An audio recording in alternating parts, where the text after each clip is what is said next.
Can we have everybody take their seats? Councilman Ricks.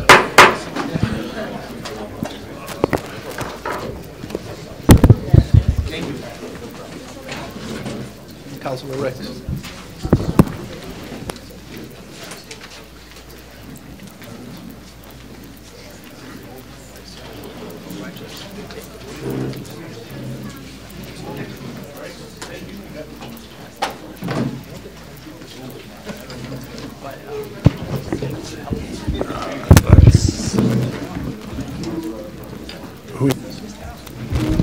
Councilman Howe? Where's Councilman Howe? Oh, okay.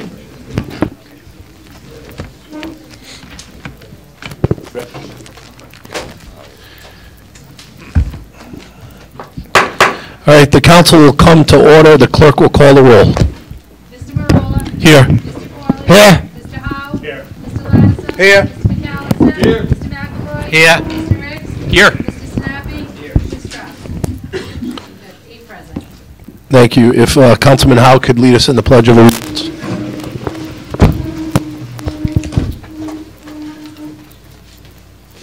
I pledge allegiance to the flag of the United States of America and to the republic for which it stands, one nation, under God, indivisible, with liberty and justice for all. Oh, say, can you see by the dawn's early light what so proudly we hailed at the twilight's last gleaming, whose broad stripes and bright stars through the perilous fight o'er the ramparts we watched were so gallantly streaming. And against the glare, the balls bursting in air gave proof through the night that our flag was still there. Oh, say does that star-spangled banner yet wave o'er the land of the free and the home of the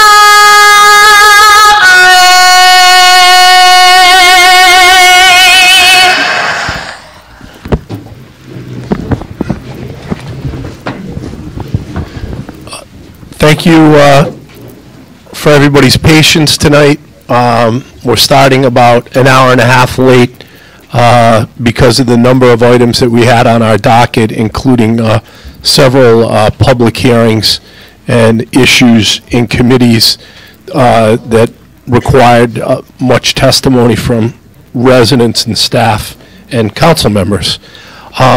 With that being said, there are 2 public hearings tonight, in particular that attorneys are here with experts that we wanted to skip to just to get them out. We also have a stenographer that's on the clock, and if her requirements on the state law are only to be here for those 2 public meetings.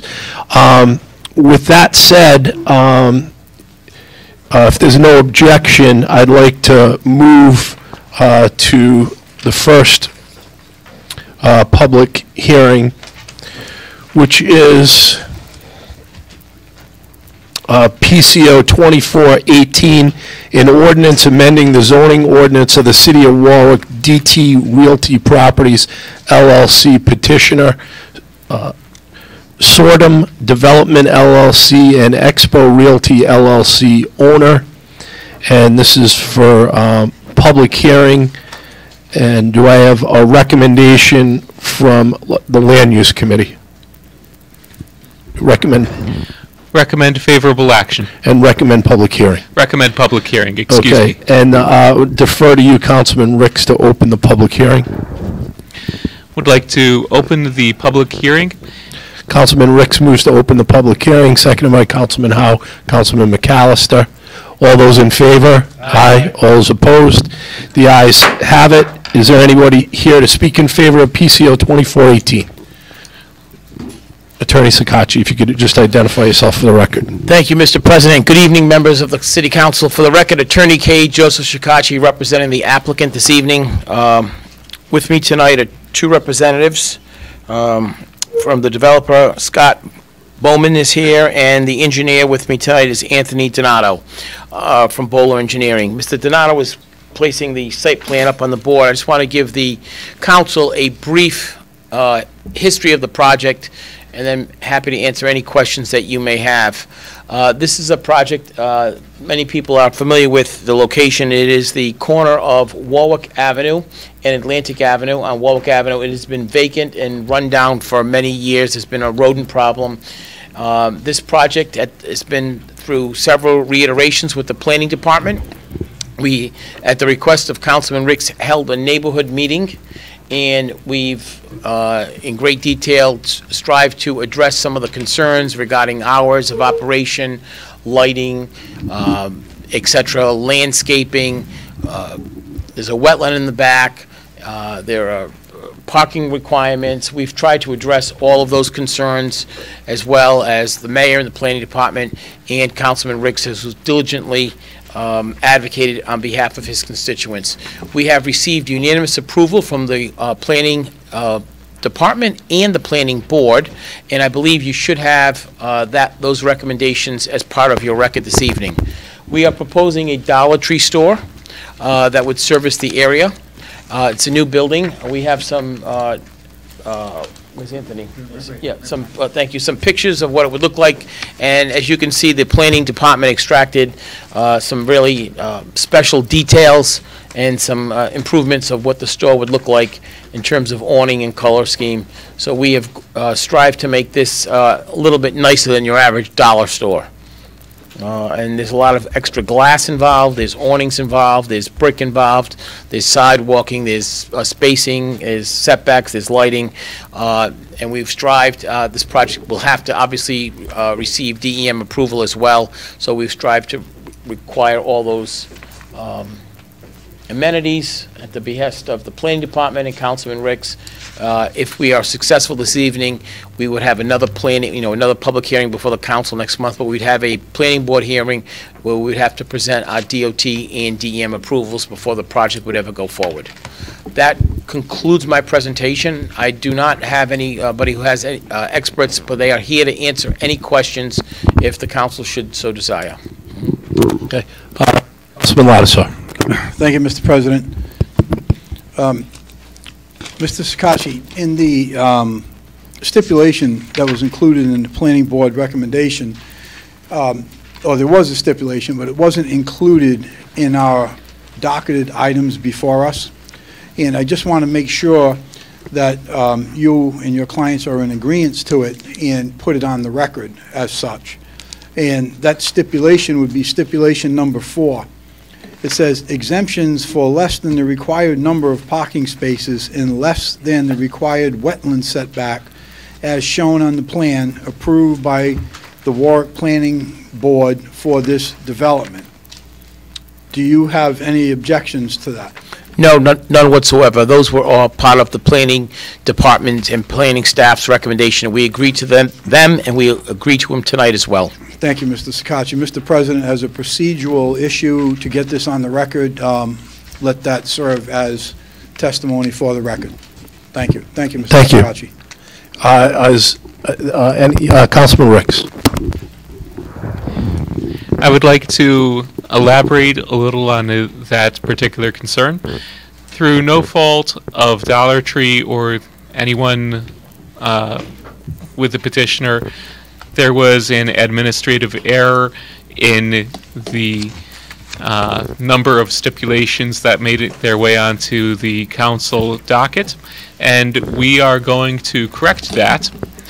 The stipulations, as agreed to, are recorded on Warwick's Land Evidence Records, Book 9188, pages 321 through 322. And I believe that our council solicitor has prepared to read the relevant stipulations, all of the stipulations that were before the planning board and agreed by the planning board and the petitioner. The planning board by a vote of 9-0. If I could move that amendment be read into the record. Okay. I know that we're going to, when the public hearing closes, address that amendment just from a housekeeping perspective, but I wanted, and I'll defer to you at that point once we close it. I just wanted to make sure if there was any other council members that had questions of the developer. Yes, Councilman McAllister. Thank you very much. Mr. Shikarsky, how many jobs will be coming from this new project, would you say, estimate? Over approximately 40. Most of them will be full-time, some will be part-time. That's great. 40 new full or part-time jobs, and this space has been empty for how many years? As long as I can remember, at least 25. At least 25 years, and this I mean, let me project- just say, they had seasonal Christmas trees were being sold there, but of any kind of substantive employment, it's been at least 25 years. Full-time. That's great. So this will be returned to the tax roll full-time, year-round, with jobs, and it's in Councilman Rick's ward, and we worked on a project. We're going to get some new homes in there, so now they have a place to live and shop, and I know my family loves the dollar store, so I think As I you'll do. do well here. Thank you. Thank you. Are there any, yes, Councilman Ricks. Now that we addressed the housekeeping, which we're going to formalize after, I do want to make sure to add that this has been an excellent process where residents have been informed every step of the way of the board meetings, and this set of 12 stipulations addresses all or virtually all of the concerns presented.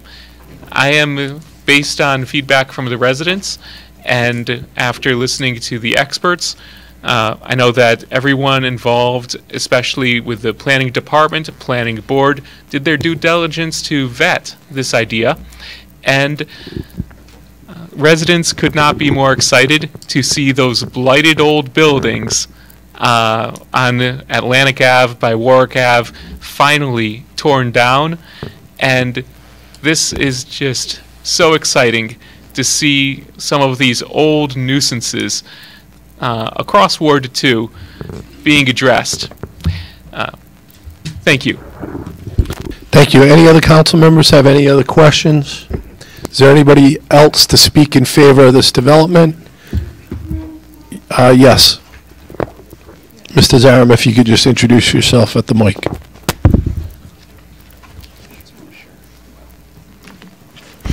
Hi. For the record, my name is Michael Zarum, Z like zebra, Z-A-R-U-M. I'm a resident of Ward 2, and I am stating for the record that I am in favor of this project with a few stipulations, those stipulations being that the approval be subject to the developer obtaining any and all required regulatory permits, specifically those from the Rhode Island Department of Environmental Management.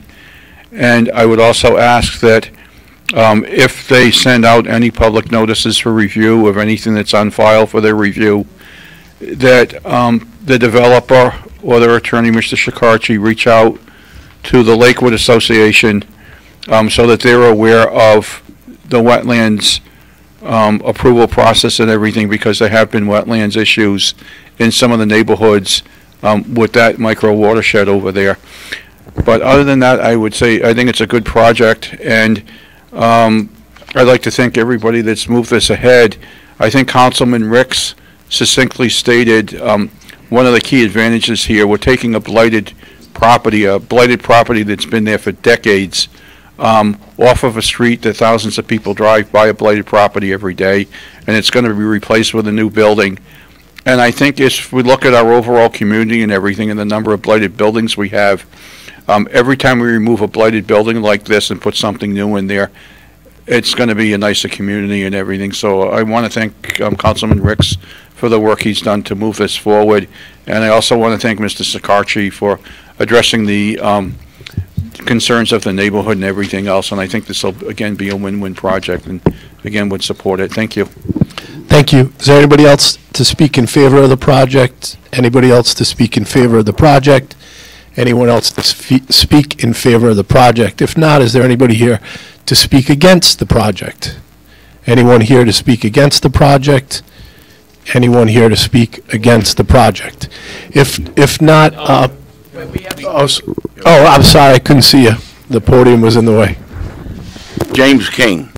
Yes, Mr. King. I'm a neighbor of this development. I'm not against the development. They can do what they want. We'll clean it up. They put a nice store there. All I want is the stipulations that he knows that he just talked about. The lighting, no cutting all the trees down. I don't mind them coming in and making a living. I don't want them screwing up my neighborhood. Now, I have pictures, if you'd like to see them, of the trees at the brook. There's no reason for them, he knows, to cut the trees down. DEM won't let them go near the brook. So, this is what I see out my back front door. That's what I want to see when they finish putting the building up. That's the only thing I'm looking for, to not screw up my neighborhood. Okay. They got stipulations on lighting. They got stipulations on parking. They got stipulations on setback. They got stipulations on the paper street that's back there. As long as they go along with the stipulations that he's talking about, I have no beef with them. I'm not trying to stop them from making a living. Okay. Thank you. Thank you. Mr. King. Is there anybody else to speak against the project? Anybody else against the project? Anyone else to speak against the project? If not, if I could have a motion, Councilman Ricks, to close the public hearing. Move to close the public hearing. Seconded by Councilman Howell, Councilman McAllister, Councilman Lattisaw. All those in favor? Aye. All those opposed?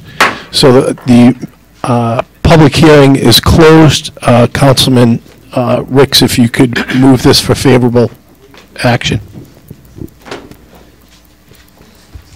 Procedurally, should I? No, you got to move it for favorable action first. Thank you. Okay. So procedurally, first, You're just going to move it for favorable action, then we're going to amend it. move for favorable action. Seconded by Councilman Howell, Councilman McAllister, Councilman Lattisaw. Okay, so all those, so it's been moved and seconded. I believe we're going to read an amendment into the record. Correct. And Ed, are you going to read that into the record? Yes. All right, so before we do that, Councilman Ricks, you're making a motion to amend, correct? If you could make that. Correct. Move to amend. Go ahead. You're going to make a motion to amend for an amendment. Councilman Howell, Councilman McAllister, Councilman Lattisaw, seconded. Well, hold on one sec. Is Billy in the room? He's in the back of the room. Back here. Just if our attorney could come back up here.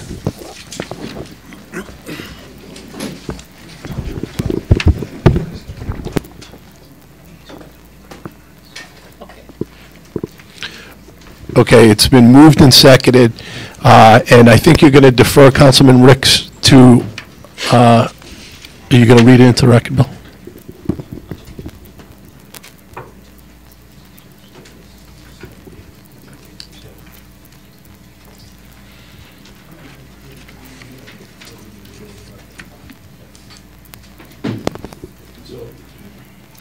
Councilman Ricks defers to our city council solicitor to read the amendments into the record, which will be the amendments, then we'll have discussion on those, okay?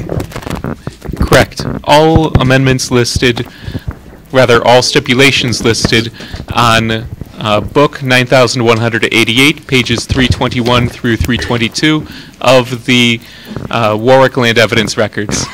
And I defer to the council solicitor.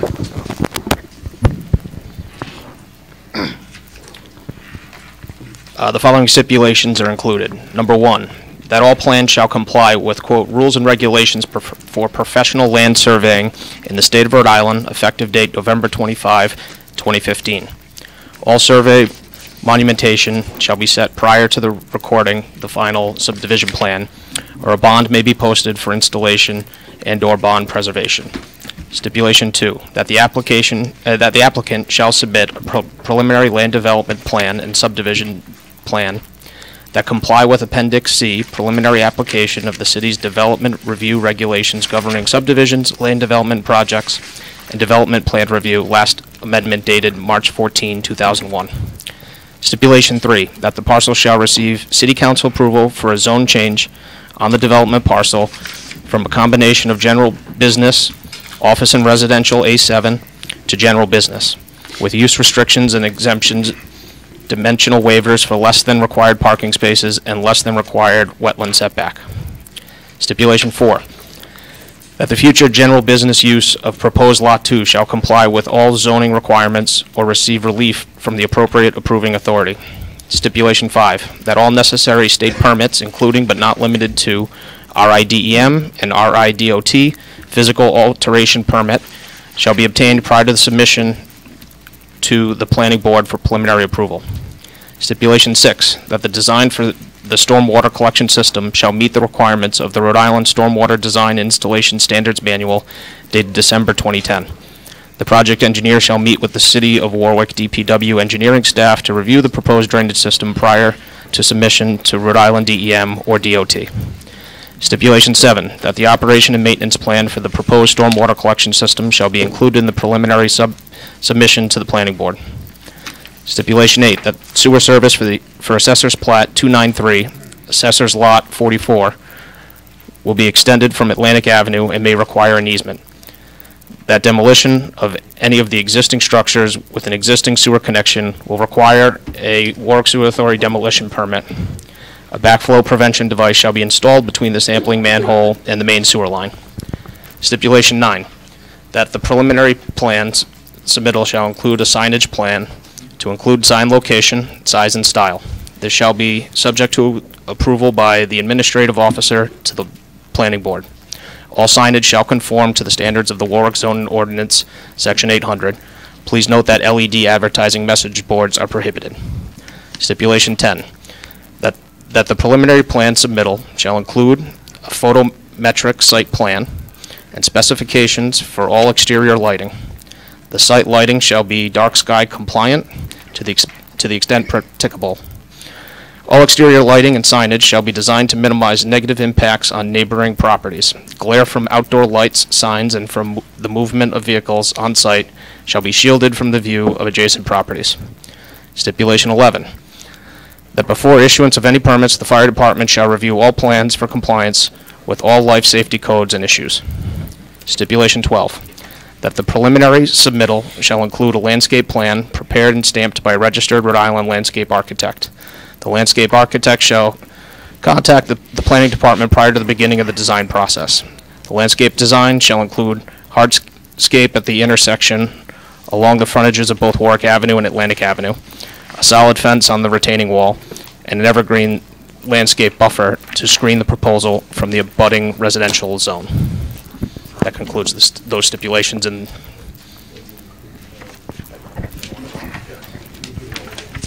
okay.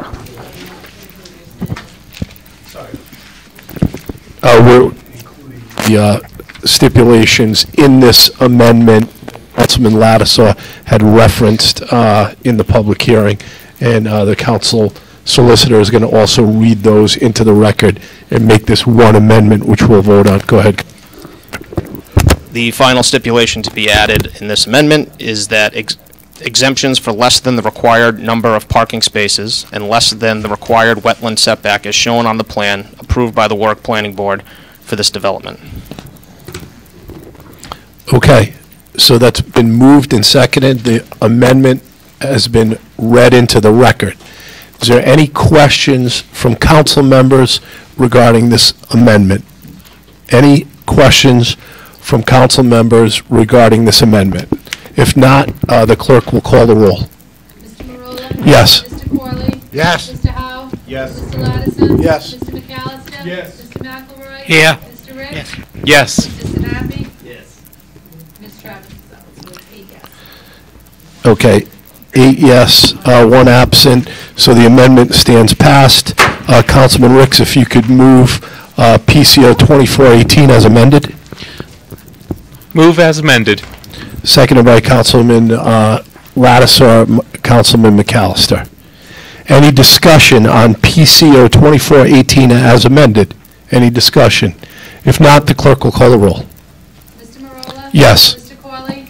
Yes. Mr. Howe? Yes. Mr. Ladison? Yes. Mr. McAllister? Yes. Mr. McElroy? Yes. Mr. Ricks? Yes. Mr. Sinapi? Yes. 8 yes. PCO 2418 stands passed as amended. Next item on the agenda. Thank you. Thank you. Next item on the agenda is a public hearing, which is PCO 1-19, an ordinance amending the zoning ordinance of the City of Warwick, Stephen Fairbanks, Chief Investment Officer, PHIM Providence LLC petitioner. If Councilman, excuse me, I'd like a recommendation from land use. Councilman Ricks, is this recommend public hearing? Recommend public hearing. Okay. For a hearing, Councilman Howe, if you could move to open the public hearing. Move to open public hearing. Seconded by Councilman Ricks, Councilman Lattiser, Councilman McAllister. All those in favor? Aye. The public hearing on PCO 1-19 stands opened. Is there anybody here to speak in favor of the project? Attorney Sakachi, if you could identify yourself for the record.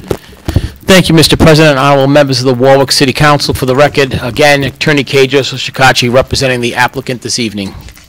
I thank you for the opportunity to present this exciting new project to the City of Warwick. And let me just kind of give everybody a brief history of it. As you can see, we have some incredibly stunning renderings of what this project will do if we are able to receive approval this evening and move forward through the process. This is the back parking lot of the Radisson Hotel. The Radisson was recently purchased by my client. With me tonight, I have a whole team of people who have flown in from all parts of the country. I will make them available to testify, but I'm not having them present anything. I'd just like to state for the record that the marketing study that the planning department has, we have supplied to the planning department as part of your record, along with the application and all the engineering reports as well from Dupree Engineering, including their traffic analysis. We have a whole team, and I can just very quickly go through. I have RevPAR and their principal who did the marketing study. Yes? RevPAR and their marketing study, Mr. Robert Vitale. I have Paul Bannon, who did an independent traffic review.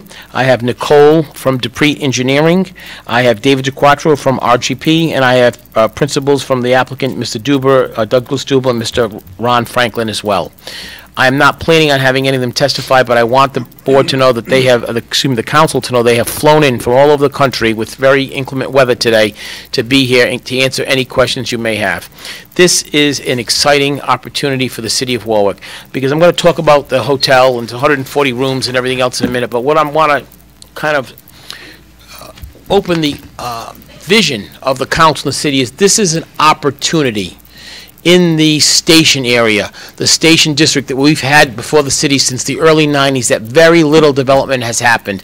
This, we hope, will be the catalyst that we have worked diligently with Mr. DePasquale, Ms. Reynolds, Mr. Geegan from the Planning Department to not only develop this, but develop it in such a way that it's pedestrian-friendly, that meets with all the ideals, the goals, and the intent of what the Planning Department and the city has seen for this area for 25 years. This is an opportunity for us. My clients have invested.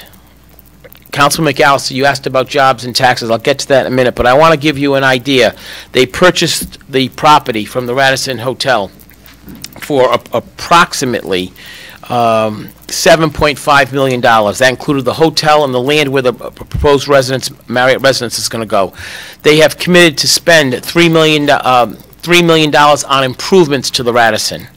This project of, $3 million of the Radisson.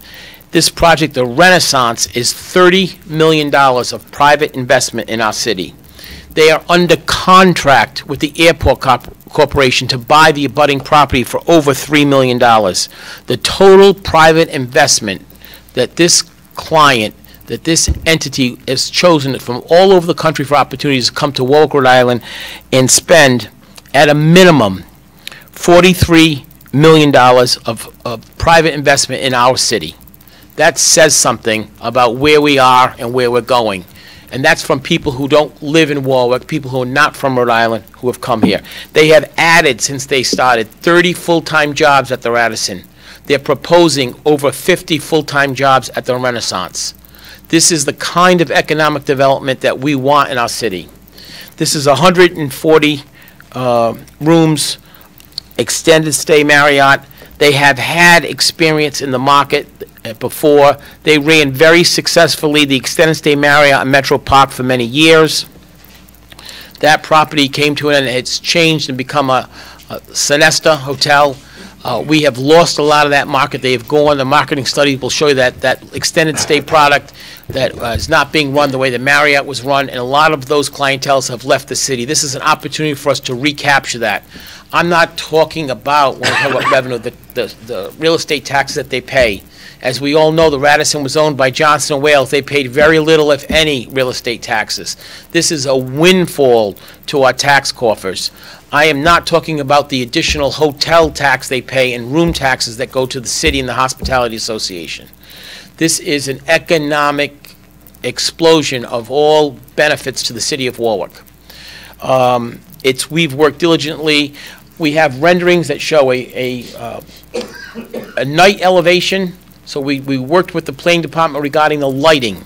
We were that detailed to make sure that the lighting was done the way the planning department met all the guidelines that the planning staff and the code called for, and that we have an elevation in the daytime as well. The relief that you will read is stuff that we have gone through. We received unanimous approval with the planning department. We have worked very hard. They are committed to retain and use local, Mr. Lattiser, local contractors in bidding this project. Originally, when they came here, they had an architect from out of state. It's been replaced by RBG. They had a proposed builder from out of state. It's by Allberg. They are committed to become part of our Warwick community. I could go on and on. I know the council has an extremely long agenda tonight. I know there's a presentation for Bucky Brook. I know you've accommodated us because of the stenographer to move forward. That concludes my presentation. I'll be happy to answer any questions, and I'll provide any and all experts that you would need. Thank you. I would just point out the planning department and the planning board also recommended approval to this project to the council. Thank you. Councilman Lattiser. Thank you, Mr. Chair. Mr. Sakachi, I would like to hear from every single one of your people that you brought here tonight.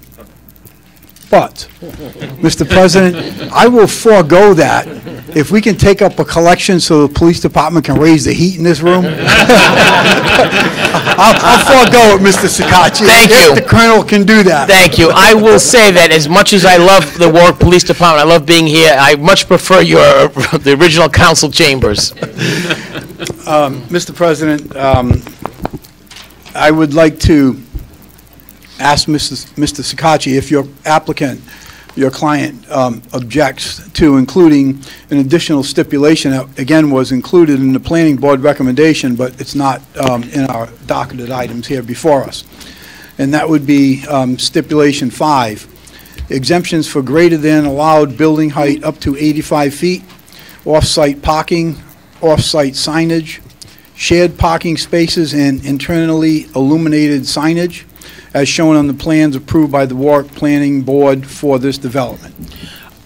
We have no Does the plan have any objections objections? to those exemptions. Those were part of the planning board record. We agreed to them previously, and we agreed to them this evening as well. Thank you, Mr. Scotchy. Yes, Councilman McAllister. Thank you very much, and Mr. Chikashi knows me well. He knows I'm going to ask about the jobs, and this is outstanding. It really is, and again, this is another project. I know this has been a very long meeting, and there's a number of people here, but let's talk about what we're doing here. This shows that the city is on the move. I mean, we have this beautiful Residence Inn coming in here, a $43 million investment in our city. We've talked about of getting a building that had been empty since 2011.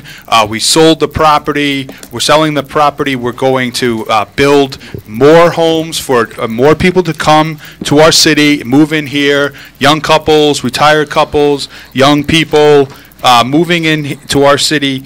This is an outstanding project. It has a huge economic impact on our city. Again, real estate taxes, but the jobs that this will come from, the investment in the city.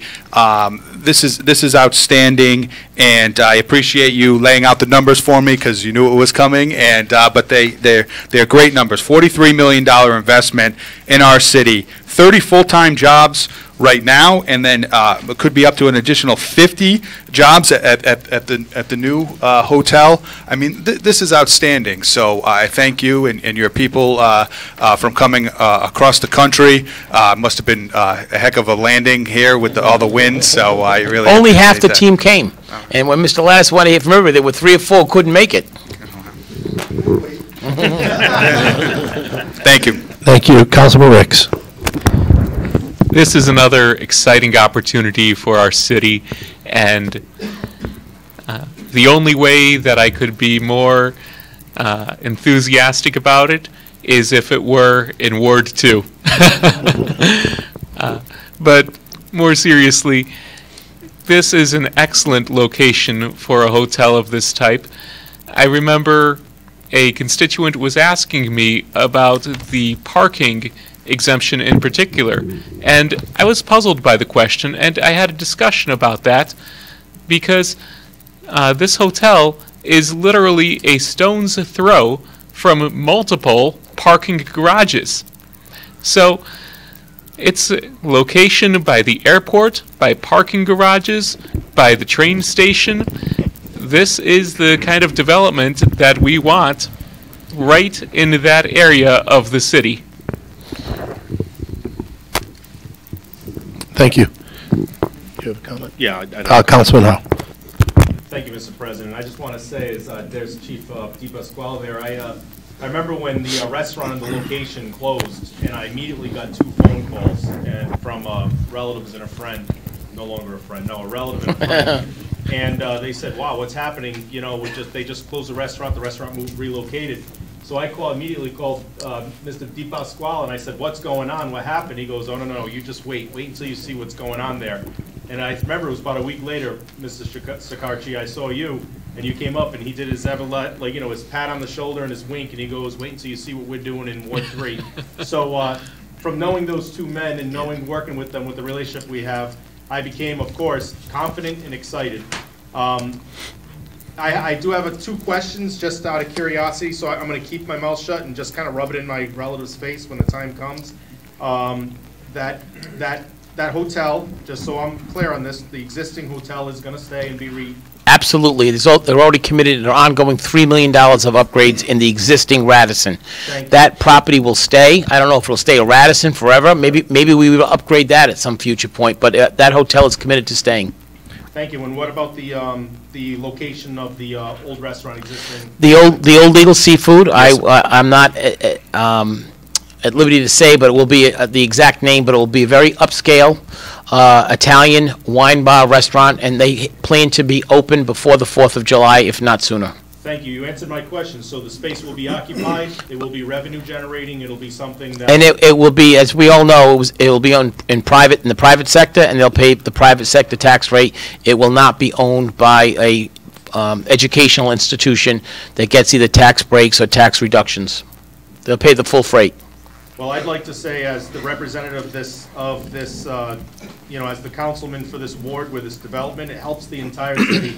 But I want to thank everyone that has taken the time and the effort to invest in the build in this city, especially Ward 3. Thank you, and we look forward to a long, prosperous relationship together. Thank you. So I want to say 2 points in my conclusion, which is simply that Mr. Howe, Councilman Howe, is being a little modest, because we did meet with him at the very beginning of the process, and he was a gentleman, and he welcomed this development, and that gave my clients a comfort level to go forward with the transaction to actually buy the property. They own this property. It's not under contract. The building's closed. They own it. To buy the property after they met with Mayor Solomon, they met with Councilman Howe, they felt comfortable to make that investment in our community. And ladies and gentlemen, the best is yet to come, because they are under agreement for the property next door. That's that parking area you see at the bottom. That's the old Laz parking, and that's going to be developed as well. That's not going to stay a vacant parking lot. We don't know yet, but they're committed. They're committed because they like what they've seen. They like working with the planning department. They like working with Dan Deegan. They like working with Trish Reynolds. They like working with Bill DePasquale. They like working with Luke Murray. They're professional. They're responsive. That's a reflection of you. That's a reflection of me. It's a reflection of all of us in the city, every elected official. We want to welcoming businesses to the city. We want to respond to their inquiries, and here you have the result. You have $43 million of private investment today with a lot of upside, So we have something to be very proud about today. Thank you. Thank you. Councilman Lattiser. Oh, yes. Thank you, Mr. President. So what are we experiencing here tonight? The beginning, I mean, this is the beginning of absolutely. This is igniting the Station District. Since 1992, an idea that's been stagnant. It's 25 years plus. And, Mr. President, what we're seeing here tonight, we're seeing the difference between being complacent and being aggressive. We're seeing a very short time with Mayor Solomon in the corner office. This evening, we're seeing Councilman Ricks, Councilman Howe from the council working with the leadership in the executive branch. And how many times have we heard tonight about what happens when the council is working united with the corner office? We haven't experienced this type of energy in many, many years. The amount of investment into the city of Warwick tonight, Mr. Sakachi, you're right. This is the beginning. This is the beginning of a new Warwick. It's a beginning of a new energy. You can feel the energy in the room. You can feel the energy from all the players, and the cooperation and interaction between this city council and that corner office is going to take Warwick to places it hasn't been in the last 20 years. Thank you. Thank you. Thank you. Councilman Corley. One thing I want to point out, being a lifelong Rhode Island resident, I know the thinking of many other lifelong Rhode Island residents. We don't leave Rhode Island. The people that are coming to stay at this hotel are coming to stay at the hotel as a destination. There are many people that fly into Greene, and now they are staying at these hotels. They are not simply flying into the city and then moving on to some other place to spend their summer vacation. The Ocean State in itself is a vacation wonderland, and people are staying in Warwick. They are eating in our restaurants. They are making day trips to Boston, to New York. We have our own gaming facilities now in Rhode Island, and that is something that is going to simply improve over time. The empty buildings that are on Post Road or on Airport Road are going to be bought, and they are going to become businesses. Each one of these developments is just making Warwick the gateway for New England, and the people will be staying in our hometown and enjoying all of New England. This is something that we should all be proud of and something that we should encourage and pursue these same type of opportunities in the future with other national branded hotels. I think it is a good sign and a step in a huge jump in the direction where we want to be. Thank you. Thank you. Any other council members? Mr. Scacci, I can recall, as you pointed out, in '98 when the Station District was formed, I can recall the process where Bullfinch was hired by the previous administration to market the area, and what a disaster that was. We actually did away with the special planning board that we created to market this area. So, you know, obviously the people that flew across the country to be here tonight, and the message that I would like to send to developers is that this is an area that we're very interested in developing. You can see, I believe that that's part of that 7.5-story district that we have zoning. Many people forget about the zoning that we have there, that there's an opportunity for multi-use there with maybe some other companies besides hotels, which is obviously a great use being near the airport. And to remind people at home and in the media that we have an opportunity to develop an area which I believe is around 100 acres. And I think at least 20 years ago when we used to be talking about this, it's the closest point on the East Coast above Baltimore, I believe. Maybe there's an exception there for Newark, where airport, I-95, and a train station are so close. We have MBTA stops with 10 round-trip trains to Boston. We've really become a suburb of Boston. This is an area that is the quality of life to me is unparalleled because of our beaches, because of the proximity to Newport, Providence, and we're in between Boston and New York. In many ways, I think we've been forgotten, but when major companies such as the Marriott Corporation sees an opportunity to invest $43 million in our community, that's welcome news. And also to give praise to Mayor Solomon and his administration and Mr. DePasquale, who's wearing two hats as Chief of Staff and the Head of Planning. We all know that Dan Geegan does all the work in the office now. But this is exciting development for Warwick, and I would encourage people to start talking about future developments, especially if we can one day envision a downtown Warwick, as had been talked about over 20 years ago in that area, with a people mover. I think that was $26 million that the federal government invested through former Senator Chafee, I think, had gotten us that amount of money. So I can see, I hope everybody hears the enthusiasm here at the council, and we're looking for more. Not to put the pressure on you or anyone else. I do my best every chance I can. But you know, we're certainly here to help.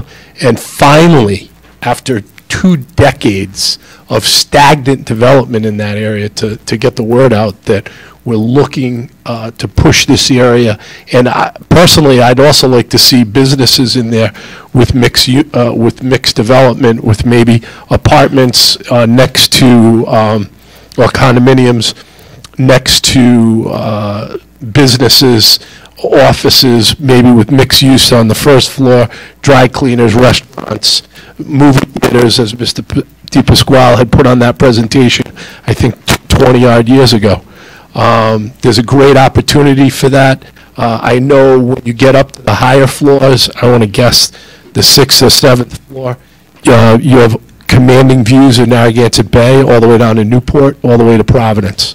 And a lot of people get nervous about a workforce. If you have an MBTA service, you can get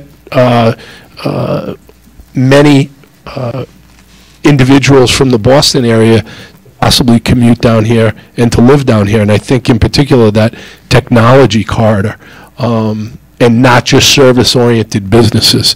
Obviously, if you can have other businesses that the G-Techs of the world, the Amgens, the Liberties, Liberty Mutuals, Metropolitan, obviously that fills the hotel rooms that are next to them. So I just like to encourage everybody to think outside the box and to get this area development, because I think it's a win-win for everybody. So with that said, if there's no other questions from council members, are there any other members of the public that would like to speak in favor of this project?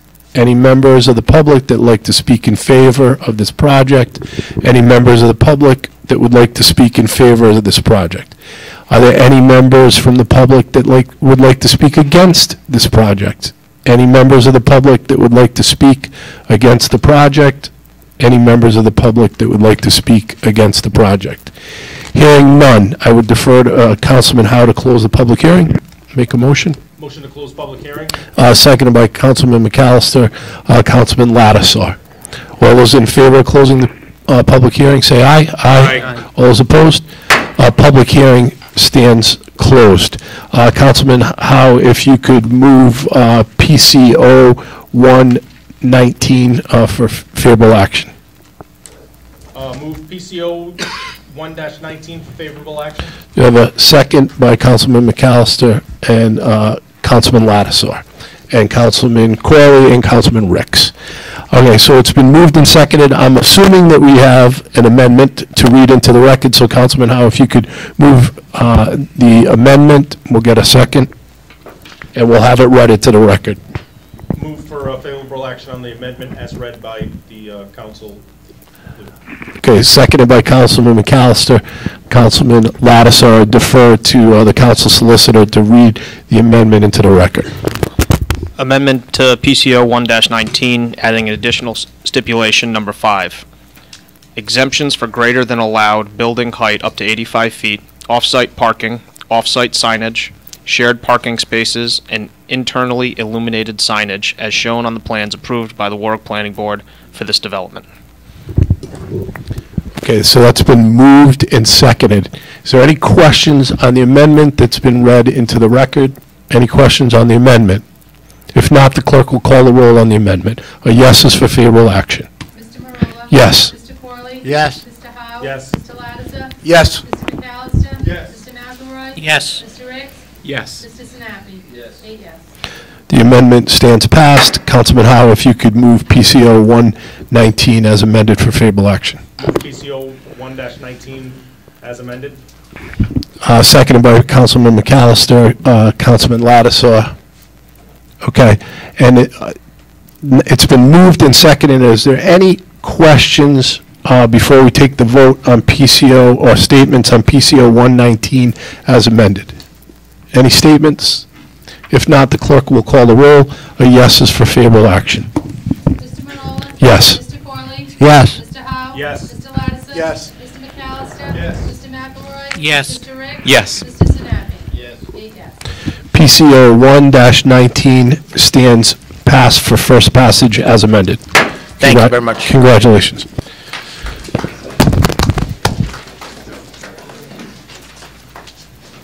We will return to the beginning of the docket, and we'll excuse the stenographer at this point.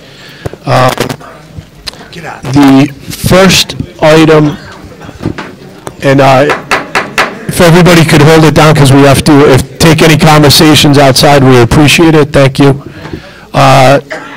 The first item on the agenda is general communications. I did want to state that Councilwoman Travis is sick and is able to attend tonight's meeting, and we wish her a speedy recovery from her illness. And at this point in time, do we have, I did want to state under general communications that the mayor had contacted us last week to discuss, and I had announced at our first council meeting in February, that at the end of the month, we would be having a State of the City address, and that date has been selected as this Wednesday. It will take place at the Warwick Vets Junior High School on West Shore Road at 7 p.m. And that has been advertised and noted with the Secretary of State's office and posted at the appropriate venues. With that said, under general communications, I know that Councilman McAllister had an announcement. Thank you very much. I ask that we have a moment of silence for Lynn Braga, who passed away about 2 weeks ago. She taught in the Warwick school system for over 30 years. She taught at Windman Junior High in Tollgate.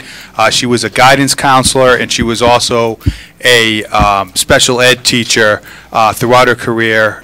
She touched many lives, and I want to thank her, and I know that she'll be sorely missed, and she dedicated her life to the children of Warwick, so I ask for a moment of silence. Thank you, and she was actually there, and just a wonderful person at Tollgate. I remember many times her classroom was near the cafeteria, and she'd invite kids in to sit in her office or room to have lunch and to share stories. And it's a sad day for Warwick that she passed at such an early age. At this point, I'd ask for a moment of silence for Lynn Braga.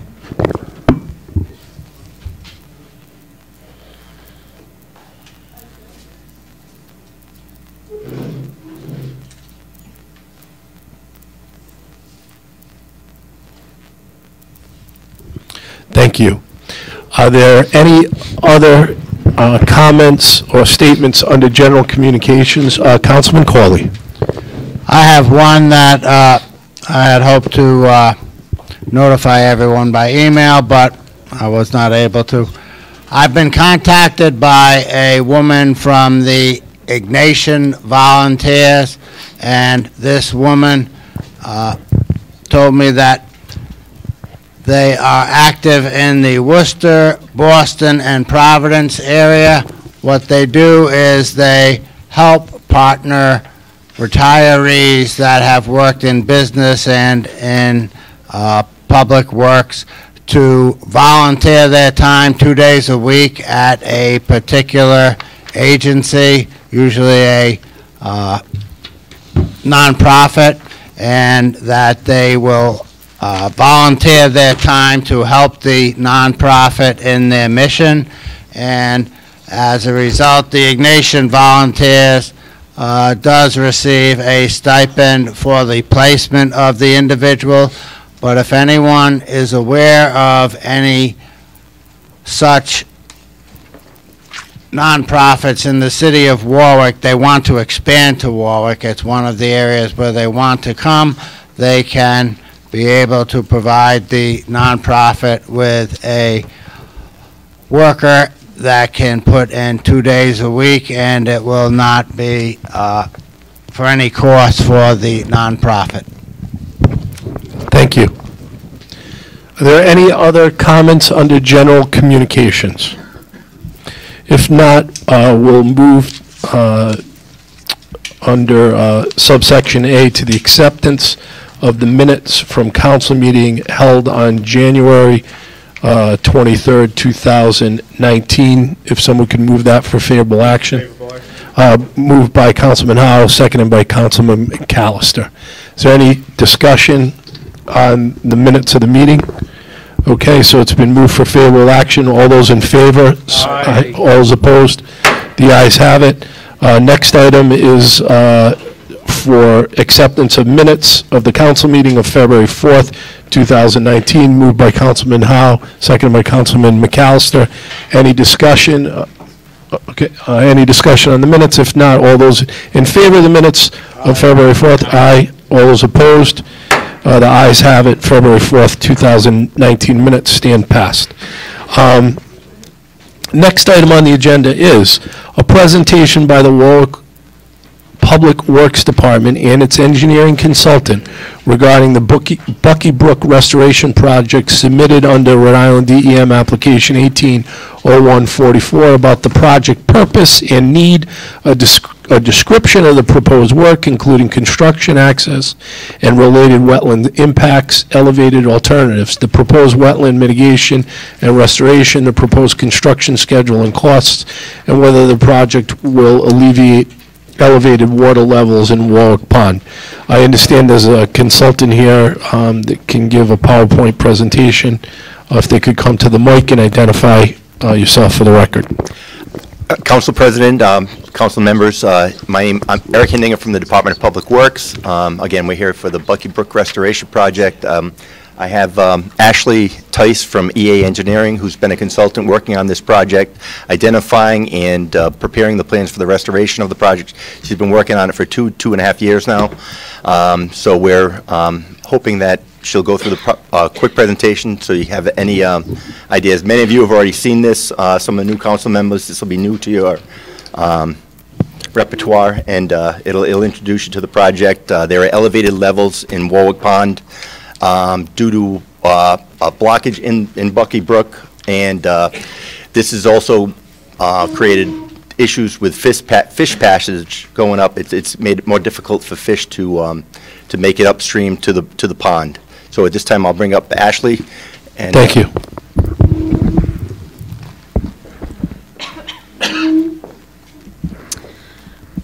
Good evening. So my name is Ashley Tice, like Eric introduced, and I am from EA Engineering. I have been working on this project for about 2.5 years, and so I could give more than a brief presentation, but I am trying to keep this to 10 to 15 minutes. I can certainly answer questions after this presentation, and Eric is also, if you need to email anything afterwards, he can forward those on to me for technical information. And as a background, my education is in both civil engineering and environmental science. I specialize in natural resources, and I do a lot of work on fish passage projects in particular. So the need for the restoration project is based on anecdotal evidence that the water surface elevations in Warwick Pond have been rising. We estimate that it has been about a foot of additional elevation over the past 10 years. We performed a study, EA Engineering, under the first of 2 contracts, and we confirmed that the water surface elevations were rising due to a stand of Phragmites australis, which is an invasive species in wetlands predominantly. And the problem with this type of invasive species is that the more of the vegetation, the more sediment it captures, and so the more sediment, the more space there is for a root wad to continue growing. Another issue and need for this restoration project is that fish passage has been continually decreasing from year to year, and we'd like to see that go up. So basically the reverse of the need are the goals. We'd like to restore flow capacity, to reinstate the active floodplain, meaning less flooding during larger storm events, improve fish passage, and restore habitat by removing that invasive species. So the first of 2 contracts that I've worked on for the City of Warwick was the actual bathymetrics survey and remedial action plan. As part of our contract, we prepared base plans that were ready for permitting. We conducted a field survey, which included bathymetric survey of the mouth of Warwick Pond and additional cross sections down Bucky Brook. I believe we ended up taking 13. We had hopes of taking more, but the vegetation was so thick that we had to limit our goals. And additional information that we collected were wetland delineation for permitting, and we conducted sediment probing for the construction stage to know how much sediment we would need to remove. We also referenced existing studies that had been performed by the watershed associations and RIDEM. And we came up with an H&H memo with proposed alternatives for removal of sediment and invasive species. And the intention was that that would be attached to any permit that was submitted. So our findings from the field data collection and H&H modeling was I realize this is a little small, but there is a blue section, a hatch section on, yep, thank you, Eric. And that's about 920 linear feet, 1.5 acres of a stand of Phragmites. And while that is not the only frag in the area, through H&H modeling, specifically I model in HECRAS, we found that if we could minimize the amount of removal, if we just removed that stand, we could actually reduce water surface elevations. So the three conditions that I modeled in HECRAS were the existing conditions with the frag. Alternative one was the removal of the frag and an approximate 2-foot depth of root wad. And the reasoning that we would remove that root wad is so that the invasive species didn't instantly come back. And also because of all that sediment that is captured in that root wad, it's artificially raising the channel bed elevation. And alternative two was the removal of frag and the modification of the channel bottom, even where the frag had not yet invaded. And so our findings was basically that even if we did channel modifications, there were no significant surface water level reductions above and beyond just removing the frag stand. And so again, under the guidance of doing less is more, we propose just to remove that frag stand. Actually, Eric, can you go back just one slide, please? Yep, okay. And so here we have the proposed change in surface water elevation under what I am calling the approximate observed day, which is we were in the field in June of 2017.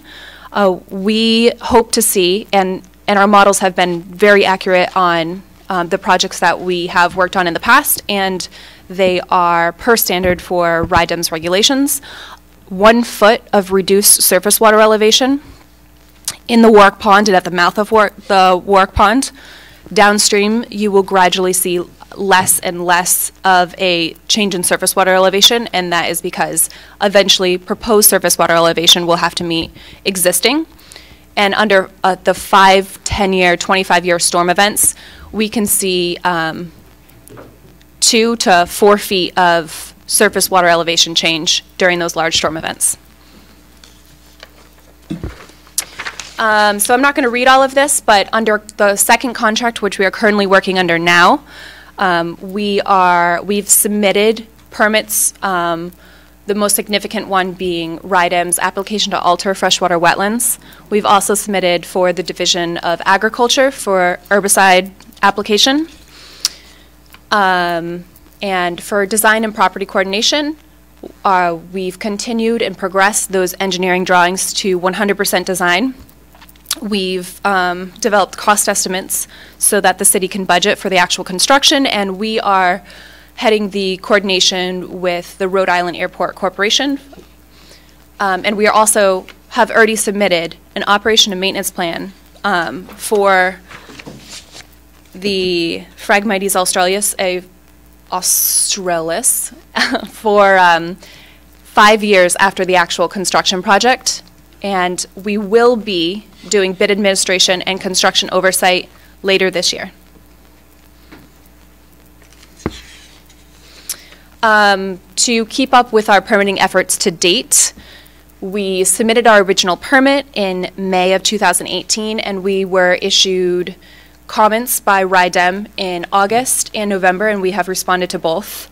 The comments in August were relatively significant in that they asked us to make change to the plans regarding the 100-year floodplain and how to map it, and that actually took significant effort, but it did not change the design in any way.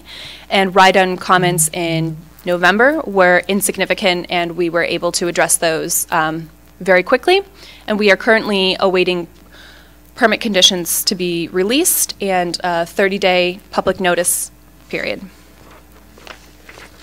This is the actual plan set, and it's a little bit small, but this shows the project area, and this is on the airport's property, and it is right next to, it abuts Bucky Brook. They have 5 light towers there, and all this is showing is that the hatched area is the area of frag removal, and there is a boxed area, and that is our limit of disturbance for construction, and it also does show construction entrance from the southern side of the site.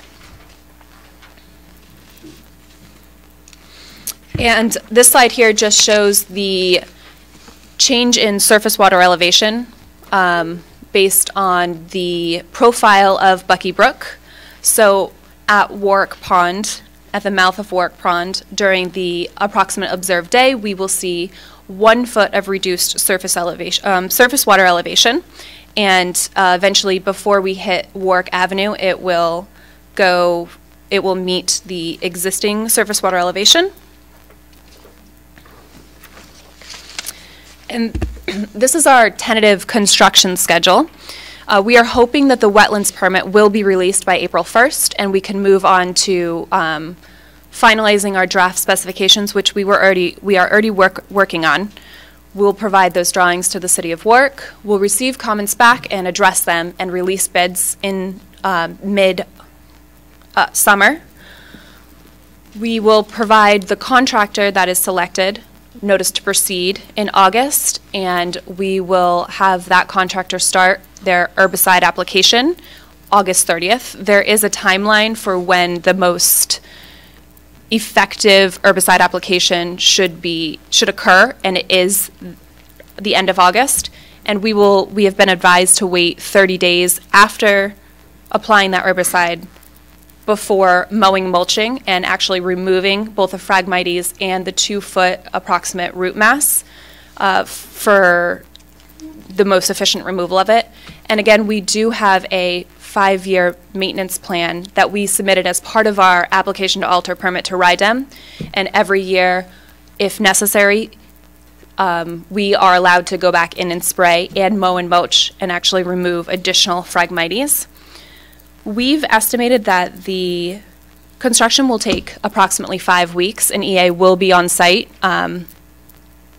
overseeing all work, and we've estimated approximately $825,000 for construction, and this is an engineering cost estimate, but we have done our due diligence, and we have worked with many disposal facilities and companies to price out the actual removal of Phragmites and the attached sediment from site in a safe way.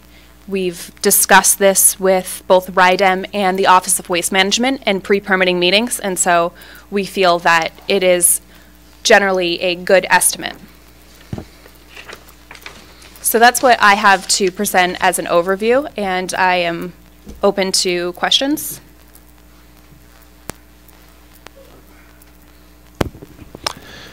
Thank you.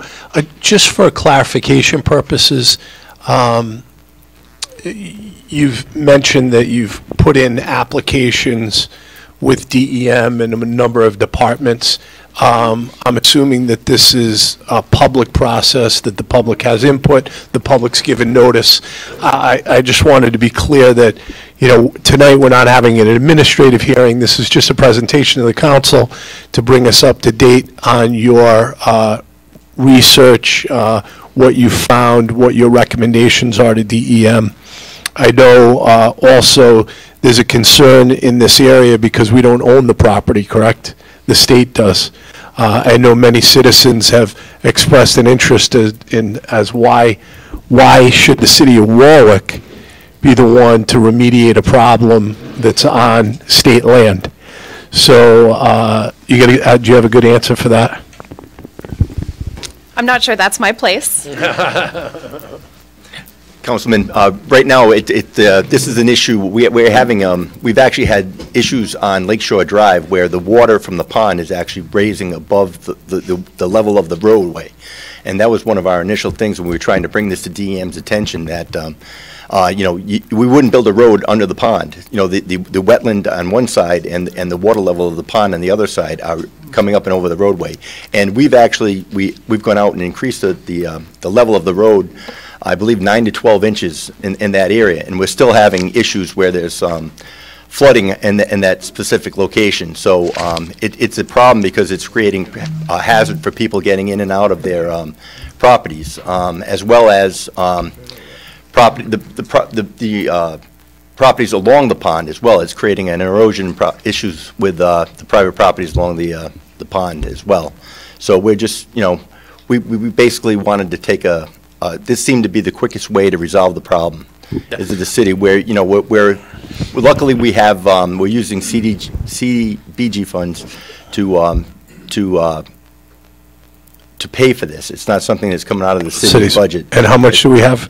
I believe, Bill was here earlier, I believe we have, there might be 950,000 in it, so it can cover the cost. Bill Vicente. Yeah, he's here. Oh, he's still, yeah. Bill, could you come up and just tell us how much? Yes.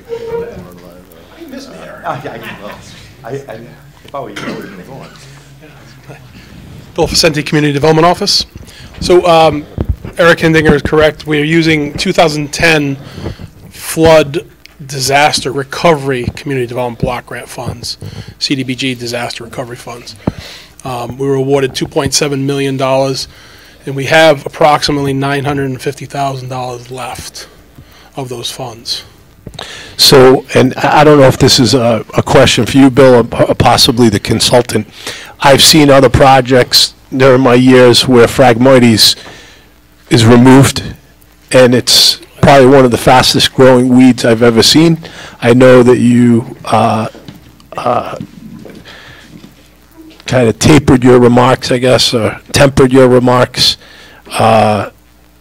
regarding a maintenance plan. Oh, we have a maintenance plan. So it's great to go in there and spend, and I appreciate that we have block grants. We go in there and hopefully this alleviates the problem with flooding. My own personal opinion is that the fact that we didn't have permits from the Rhode Island Airport Corporation since I think 1987. Bill knows the story. Bill DePasquale knows the story. What are they?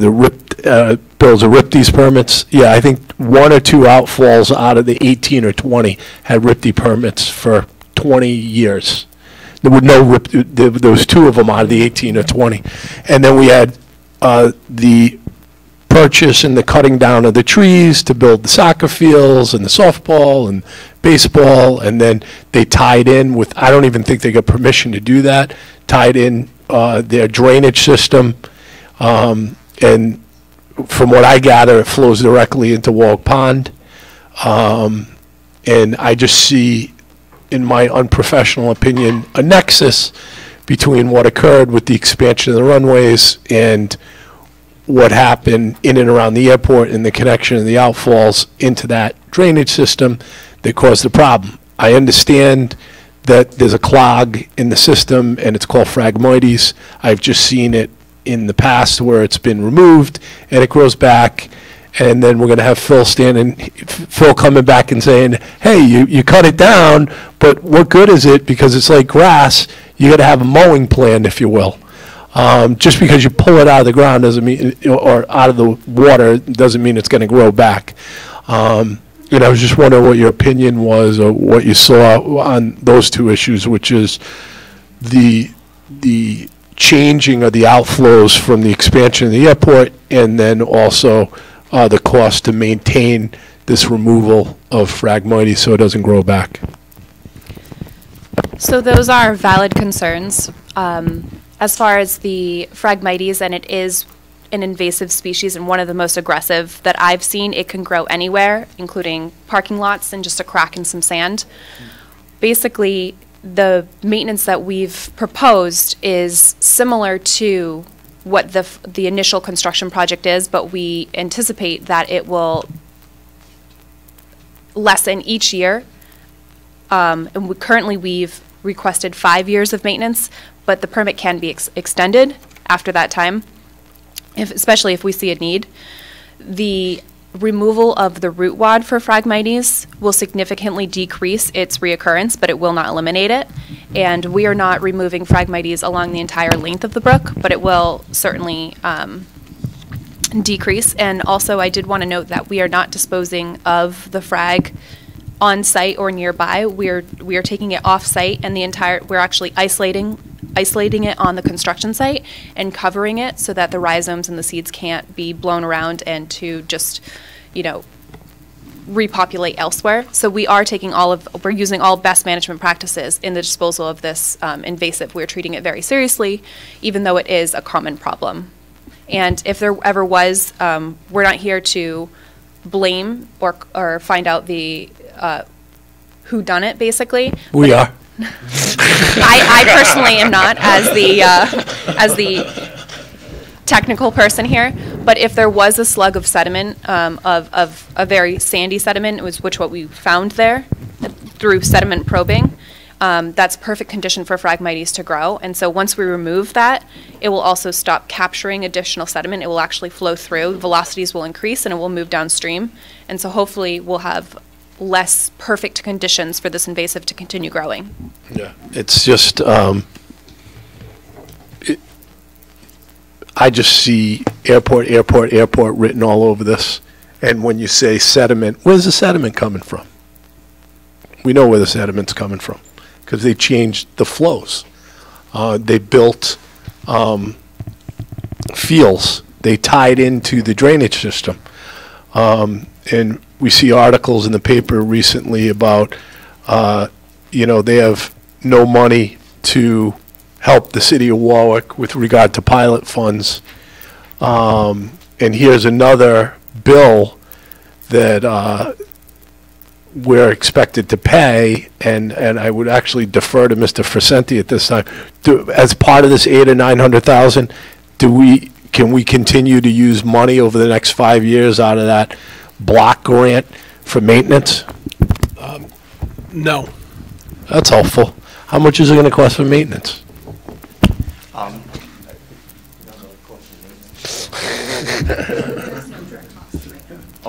So there are no, she's saying there are no direct costs. Basically, it would be a monitoring situation with initially, and then you would see what would happen if it were growing back. It's possible that we could have some discussions with RIAC as far as the maintenance in the future, because they could have some interest in it as far as issues on their property with flow coming down as well. So we could contact them and see what they could do is, if we're going to go in and do the big project, take out the plug, say, we could ask them if they could, at least maintain it afterwards. It's not helpful when the plug grows back. Right. And, and not for anything, but they have the experts, they may have more experts environmentally on staff at RIAC and or DEM or DOT that could take this on as opposed to myself going out there, which I'm not an expert at it. We would have to hire another consultant, and it would be, it would be a cost to the city, but, there is a maintenance component to this project afterwards. This is, not to be a negative, but I mean, we're all sitting here and we all know how fast Phragmites grows. Right. So there's no question about it. And Phil's and his group at Walk Pond's gonna get all excited. We're fixing the problem. Understood. And we're gonna unplug it, and then it's gonna grow back, and we don't have a maintenance plan. Right. And it's disconcerting, especially considering that it's state property, and it's a quasi-state governmental agency, in my opinion, that caused it. And they're not stepping to the plate either. And so I'd like to see them, or discussions, or, if I could direct people to to talk to the appropriate people. This needs to be maintained, and it probably needs to be maintained by RIAC. And so that's kind of where I am on this. But Councilman Ricks? If the airport wasn't particularly interested in maintaining the removal that had been performed just some years ago, has anything changed that would indicate that they would have a new or greater interest in maintaining it this time around? Again, I think Councilman Marola has made it, it could have been the construction related to the airport work. I'm not saying that it is, but that could potentially have what caused it. So they're completed with the construction, so maybe the sediment would not be as quick to come down there. The brook was functioning fine for many years before this, so I don't see where it necessarily would fill in quite as quickly as it did this time. But I can't say for sure, as far as that goes. We're hoping that, you clean it out, it'll last for quite some time. Obviously, you have to monitor it and keep track of it, so. Councilman Corley, you add to that? Go ahead. Back to your question on maintenance costs, a number just came to mind a little bit later than I would have hoped. But as far as reapplying herbicide in years to come, I do remember that the cost for that we got from our herbicide applicator was approximately $15,000, so a very tiny portion of the initial construction project, just to give you something to think about what type of cost it would be to actually do this in the future. And I'd also like to add, as far as maintenance, that the FAA, the Federal Aviation Authority, separate from the Rhode Island Airport Corporation, is also invested in this particular location because they have 5 light towers that they need to maintain, and they've been finding that flooding has significantly increased at the base of those light towers. So they may have some stakeholdership in actually performing maintenance in the future. This is no guarantee of that, but it's something to think about and something that I've had discussions with them in the past informally. So when I served on the litigation committee many years ago, when the airport was expanding as part of our settlement agreement, the Rhode Island Airport Corporation gave us some money to do water quality testing, and I think, Bill, it was around $4,000 a year for testing, etc. And so the issue of their ability to help and maintain different projects, I think needs to be looked at also. Councilman Qualley. Where does all of the removed material go, and does this removed material have any economic value that it can be used as some sort of byproduct that someone can actually use?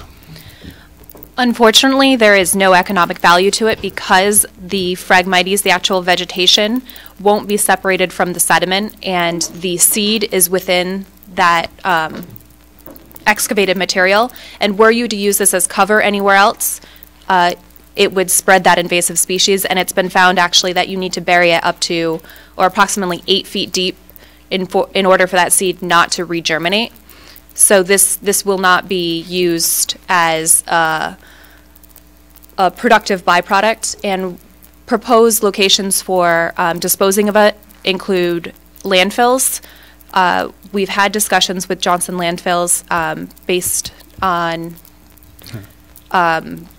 depending on sediment testing that's performed during construction, and they could potentially take it, as can other facilities that we've also had conversations with out of state. Can't we ship it out west to someplace where there's a desert where this stuff can just dry up? Frag will grow there too. Yeah. So can you just explain to us procedurally where you are in the process with DEM and, public comment periods, public hearings. What's next procedurally in your recommendations? So we are awaiting the actual permit to be tentatively approved by RIDEM, the application to alter, at which time they will start the 30-day public comment period. And as part of that public comment period, will they have a open hearing where the public can come to speak, or are these written comments?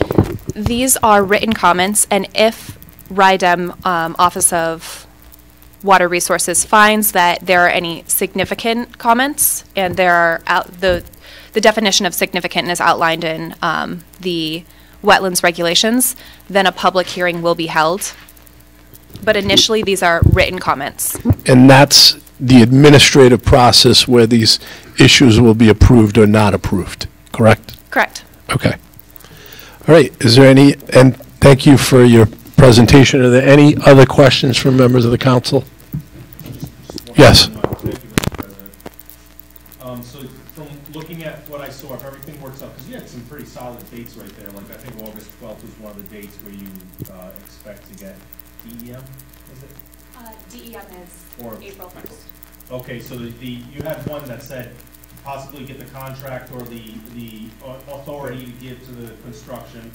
Then you had another one that had a specific date. So you're pretty solid. You're pretty confident that everything will go as expected, so that this project will be begun in October and be done by December? Yes, and we do have some flexibility, and actually we anticipate the project will be done by the end of October. The RIDEM has a certain in-water work period based on fish passage and other ecological concerns. I think the actual flexibility is to do with council approval, and once we actually go out to bid, approving a contractor, I believe. And Eric can speak more to that if I have not been specific enough.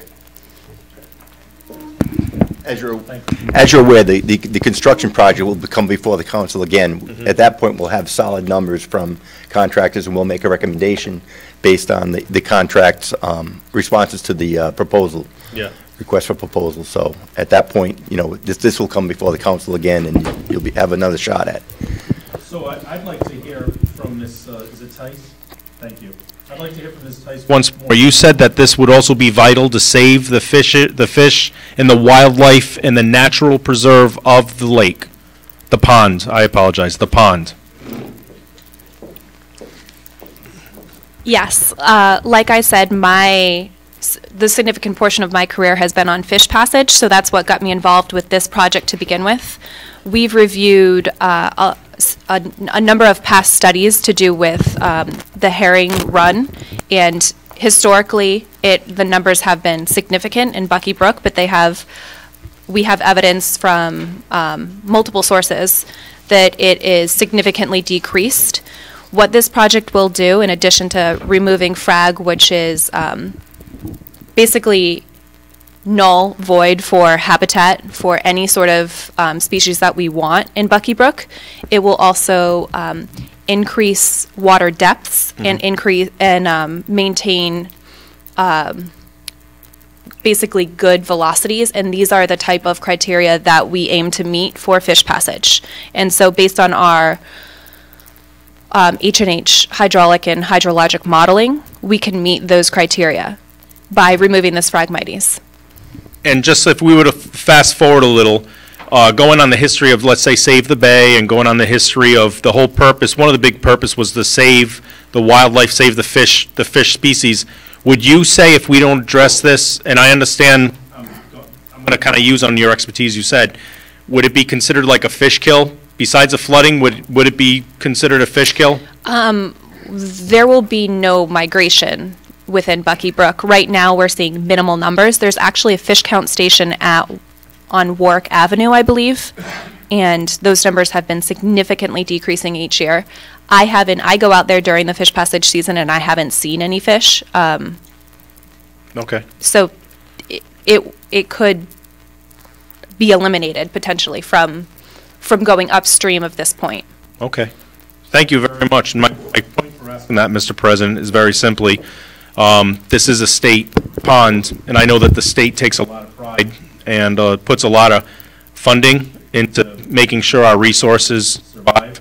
And the Phragmites are obviously causing a great stress to the natural wildlife in the ponds. So, and that's what I wanted to stress on that as well. Thank you. Thank you. Thank you. Is there any other questions from council members? If not, do we have a sign-up sheet for public comment? Is there anybody here that had signed up for public comment? Did anybody else that didn't get a chance to sign the sheet for public comment? If not, pursuant to Rule 41, after the general communications and prior to the consent calendar at each city council public meeting, there shall be a 15-minute period during which citizens may comment about Warwick City government issues subject to the following stipulations. The total period of time for public comment shall be 15 minutes. Comments need to be brief in order to allow as many citizens as possible to participate. The topics shall be issues directly affecting city government. City council members will not respond to questions during the public comment period.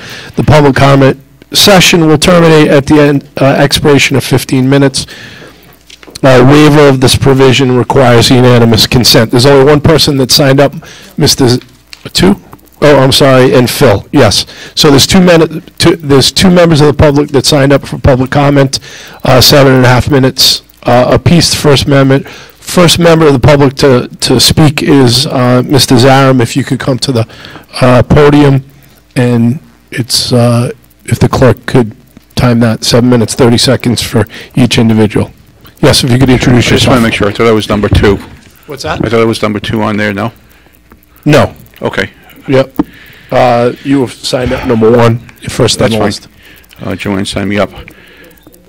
For the record, my name is Michael Zarum, Z-A-R-U-M. I'm a Warwick resident, have been for a very, very long time.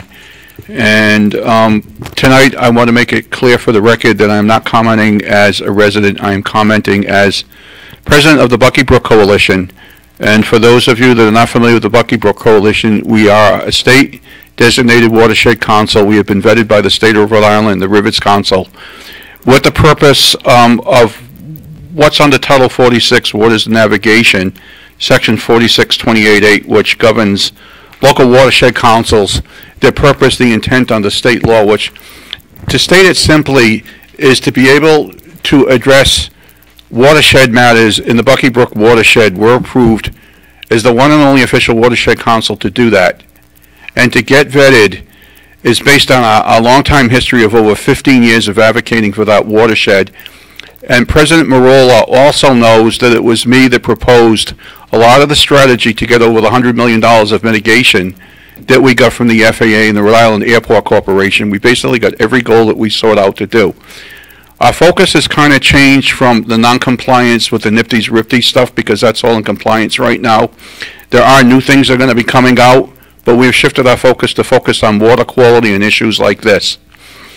Part of the intent of the state law is that we have local knowledge, and we should share that local knowledge with public officials so that they can make decisions that are good decisions and not just take what somebody tells you and believe it.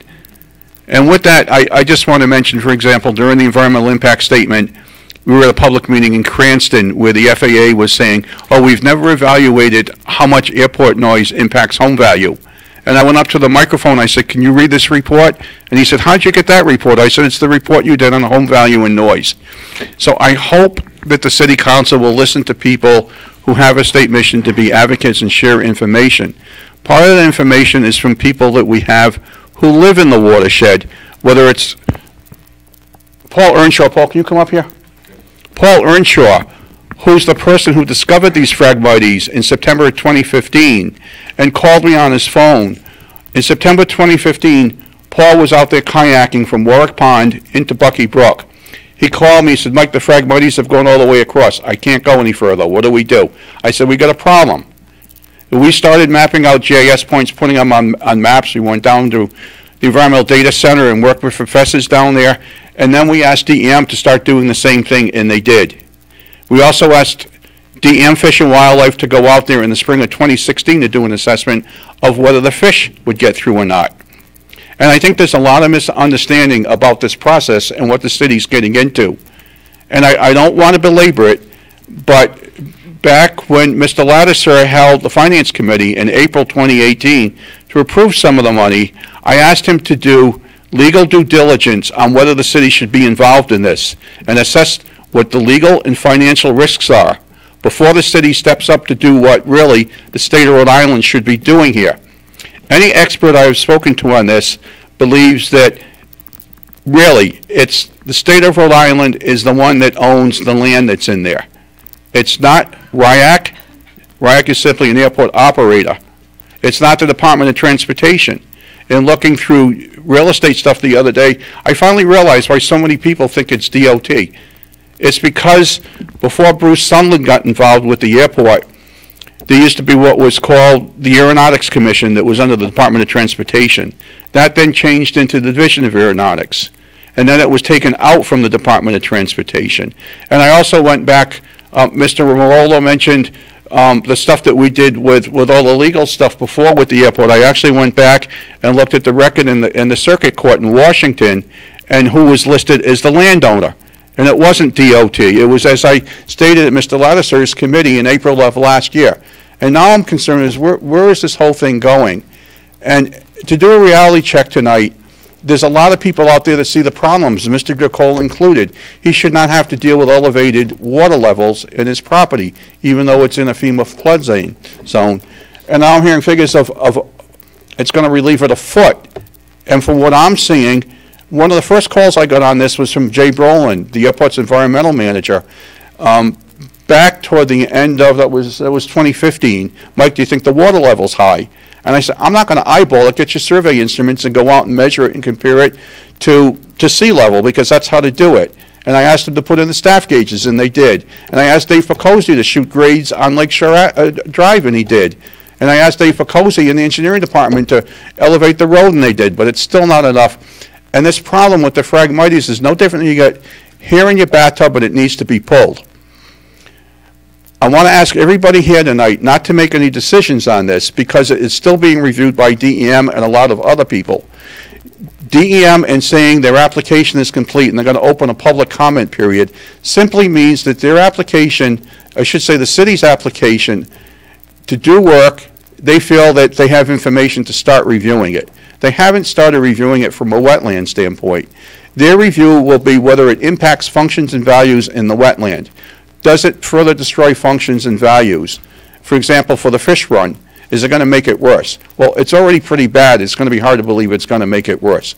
I want to be very clear that if DEM comes out and approves a permit, they're not approving that they think that this proposal is going to work. Now, I want to point out a few things here because Eric Hindinger has been very kind to people in the community in explaining things and listening. And with that, I have pointed out some of the discrepancies here. It's part of my training. Many of you know that my first job was with the Army Corps of Engineers, and they also have jurisdiction in that area. Many people know that it's considered by some to be a navigable waterway in there. And Mr. Earnshaw, when he first went to paddle down, couldn't navigate his kayak. It doesn't have to be a steamship.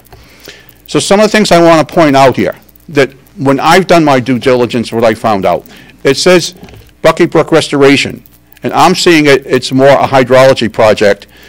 Their engineer kindly stated, well, we were going to take out more Phragmites, and we found out we didn't have to. We ran through the hydro model, and we don't have to take the extra Phragmites out because we'll still get our drop in a foot. Well, then don't call it a stream restoration if you're only going to restore a small section.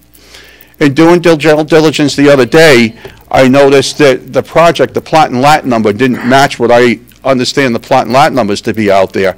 It said the project location was 2000 Post Road. And I said, 2000 Post Road, that's the Bruce Sunland Terminal on Post Road. That's not where the Phragmites are in the Bruce Sunland Terminal. Second, absolutely, there is no long-term maintenance program. The Bucky Brook Coalition, many of you know, we did a project, small project on West Shore Road where we got CRMC funding. We applied for the permit and everything else. I'm almost done, Steve. Let me just finish up because it's not an administrative hearing, but it is a procedure. Let me just finish up. With this, there's no long-term plan, and there needs to be, the project's going to fail. I'll just leave you with that. And I appreciate it, and I know we're going to talk more about this. But we're going to be talking more, and there are ways to get this back to the state level. No one's going to volunteer to spend over $1 million, and we haven't even talked about the Superfund site that is at Department of Administration, where all of this should be, and I would hope that you would support it going there. That's it. Okay. Phil? And anything that goes to the state would augment what engineering's doing, not replace it. Yes, Phil? Philip Durcole, Ward 4, Edge Hill Road, facilitator for Friends of Warwick Ponds, the non-state designated watershed council for the Bucky Brook watershed. We have been talking about this issue for going on 4 years now. The residents who live on Warwick Pond, many of them are devastated with the amount of property they've lost, the non-use of their backyards. They can't go out in their backyard because they're afraid of getting injured by the water that's in their backyard. And what I hear tonight from Mr. Zarum, I want to thank him and the Bucky Brook Coalition for notifying everyone that there was Phragmites in the brook. That's good to get the ball rolling. The other issue is I haven't heard any positive presentation of a project that will work. So to me, what the city is doing is the only game in town right now. If someone can show me another project that's going to work, that's going to be cheaper, then we're all for it. We want action. We want remediation. We want relief.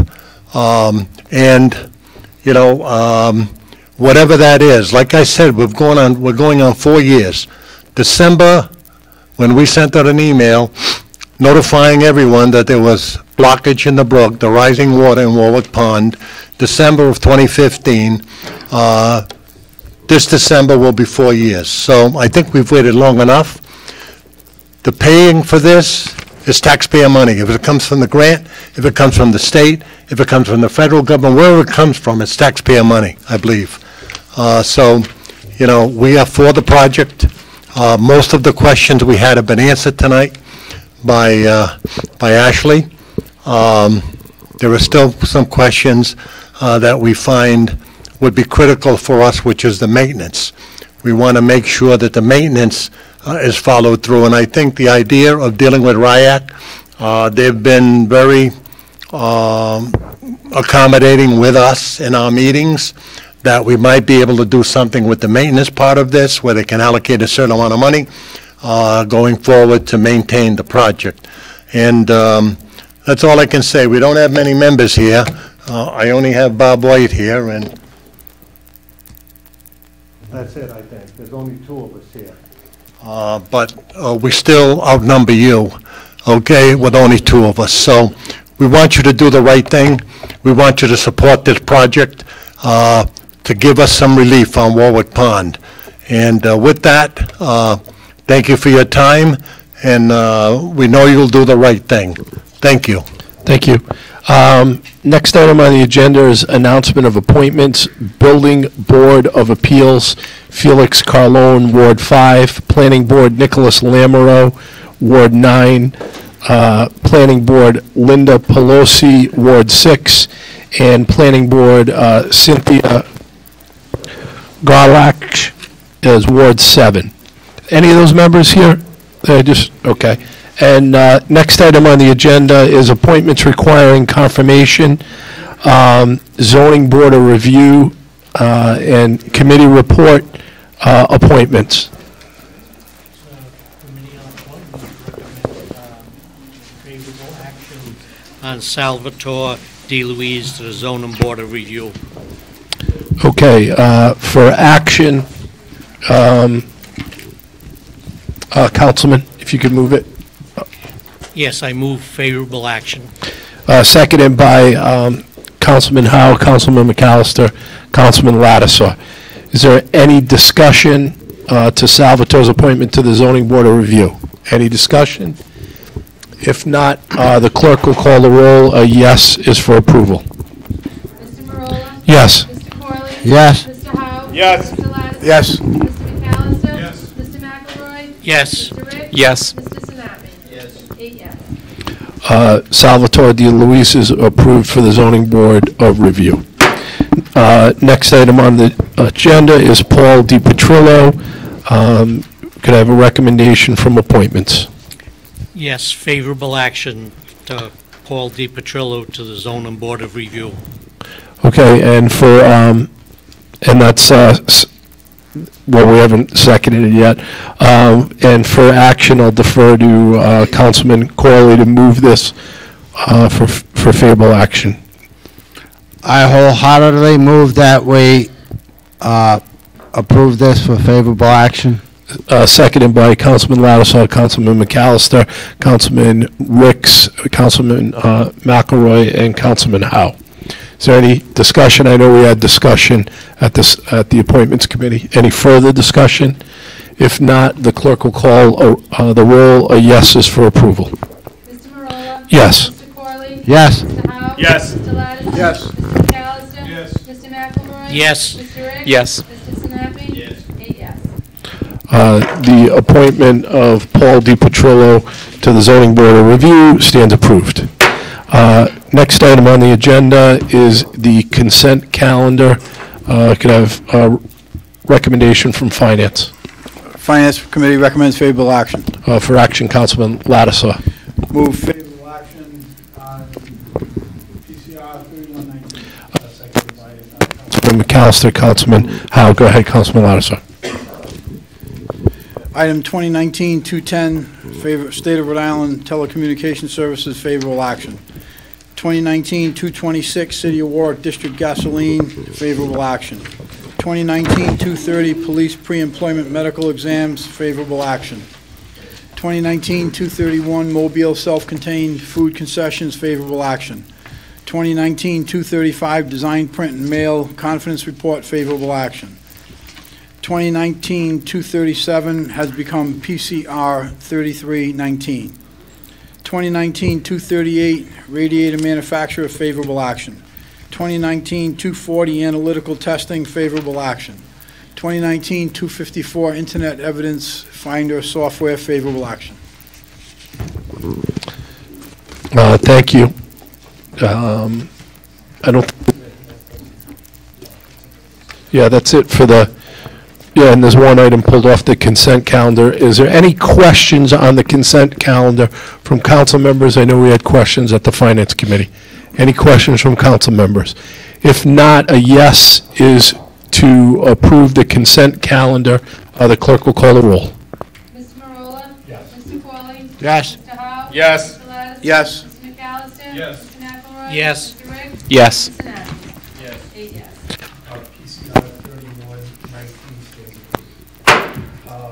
Next item on the agenda is PCR 3319. Could I have a recommendation from Finance?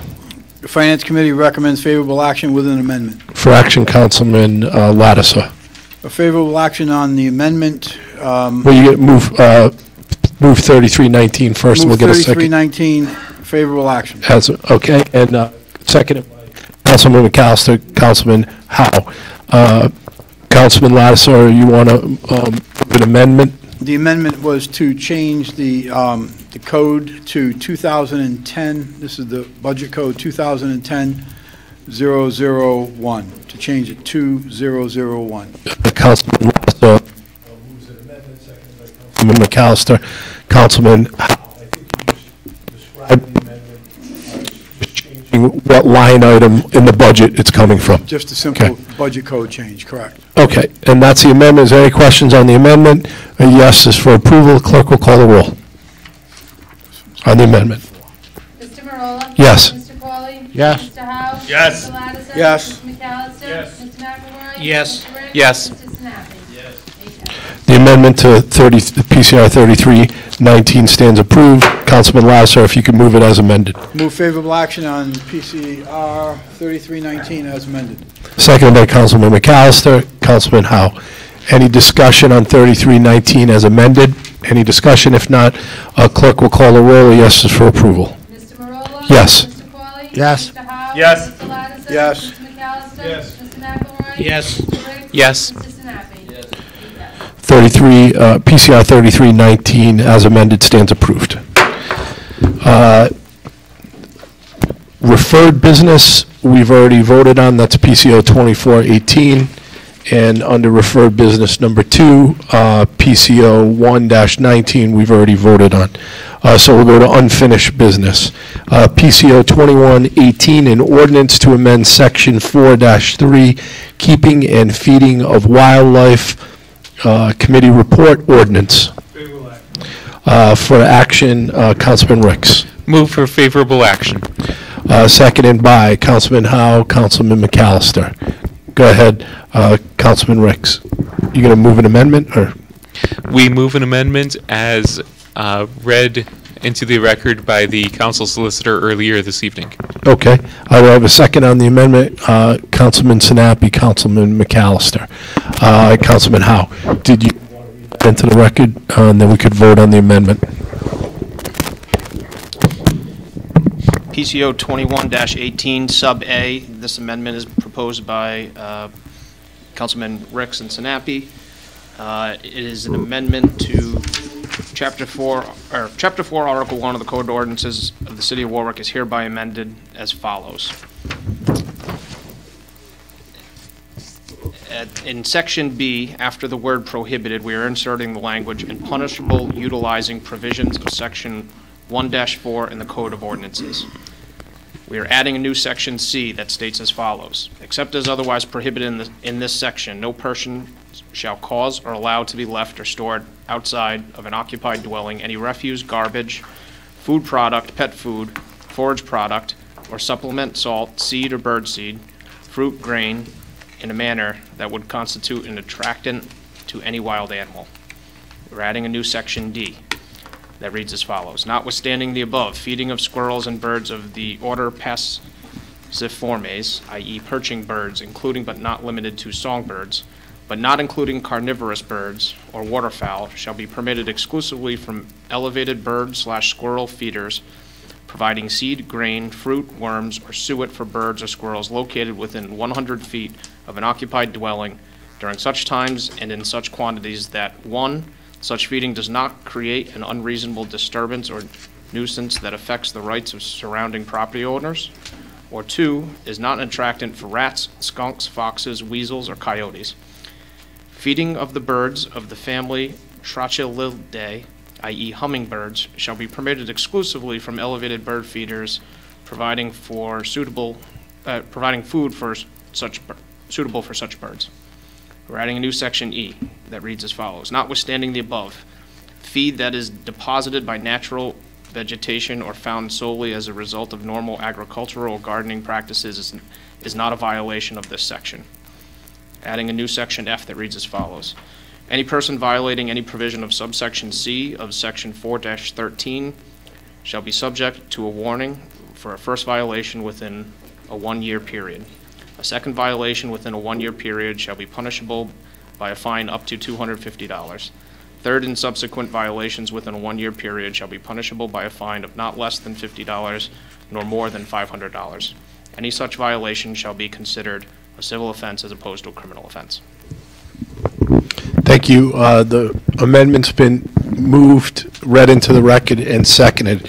Is there any, and I know we've had extensive conversations in committee on the amendment. Is there any further discussion on the amendment from council members? If not, a yes is to approve the amendment. The clerk will call the roll.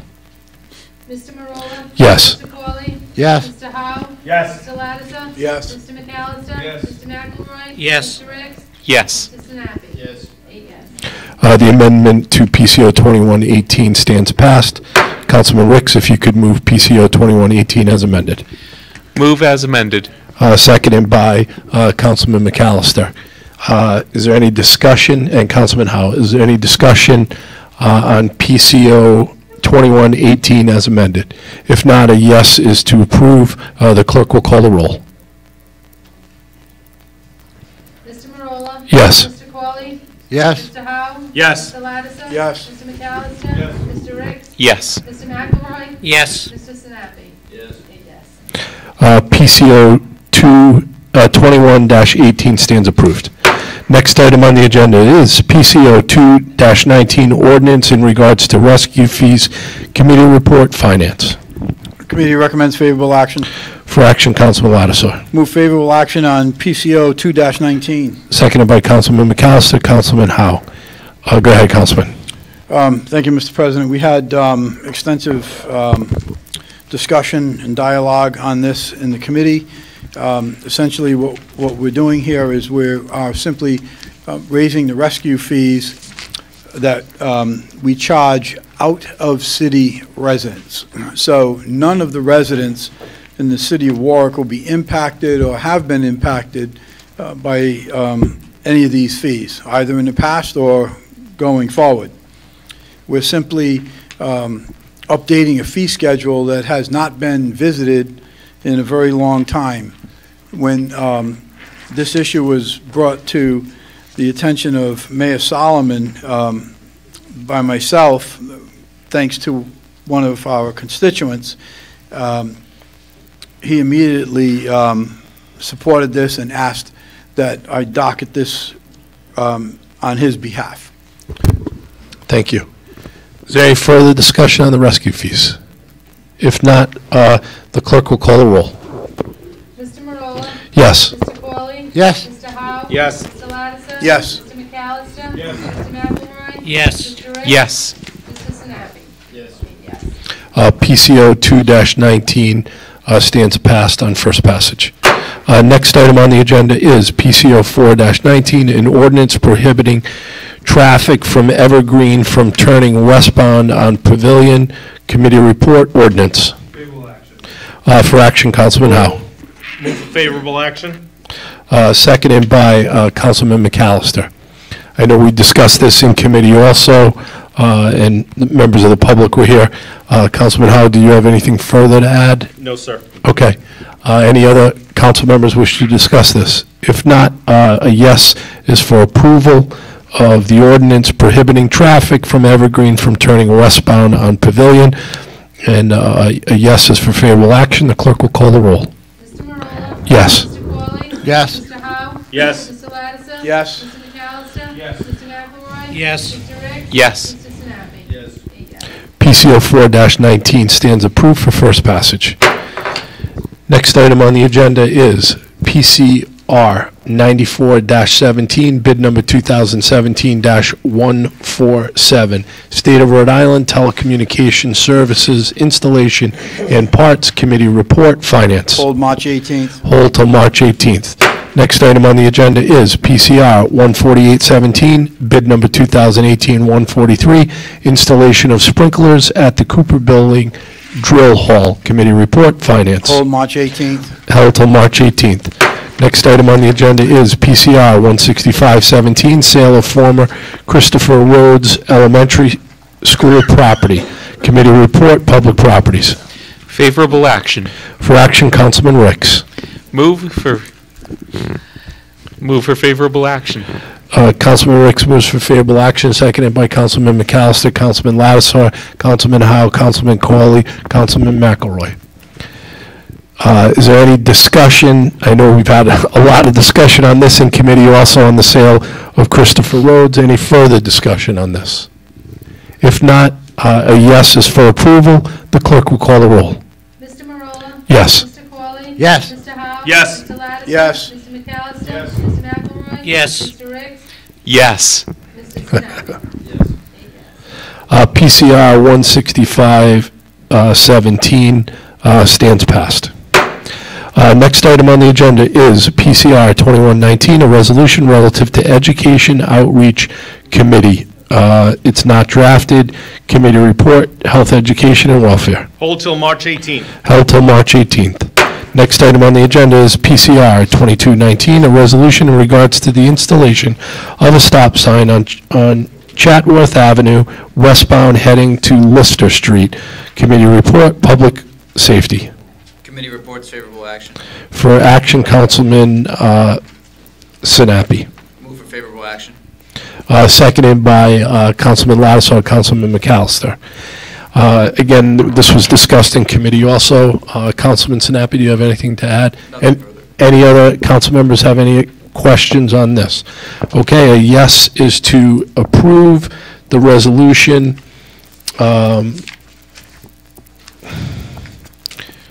regarding the installation of a stop sign on Chatworth Avenue westbound heading to Lister Street. Again, a yes is to approve. Clerk will call the roll. Mr. Marola? Yes. Mr. Corley? Yes. Mr. Howe? Yes. Mr. Ladison? Yes. Mr. McAllister? Yes. Mr. McElroy? Yes. Mr. Ricks? Yes. Mr. Sinapi? Yes. PCR 2219 stands passed.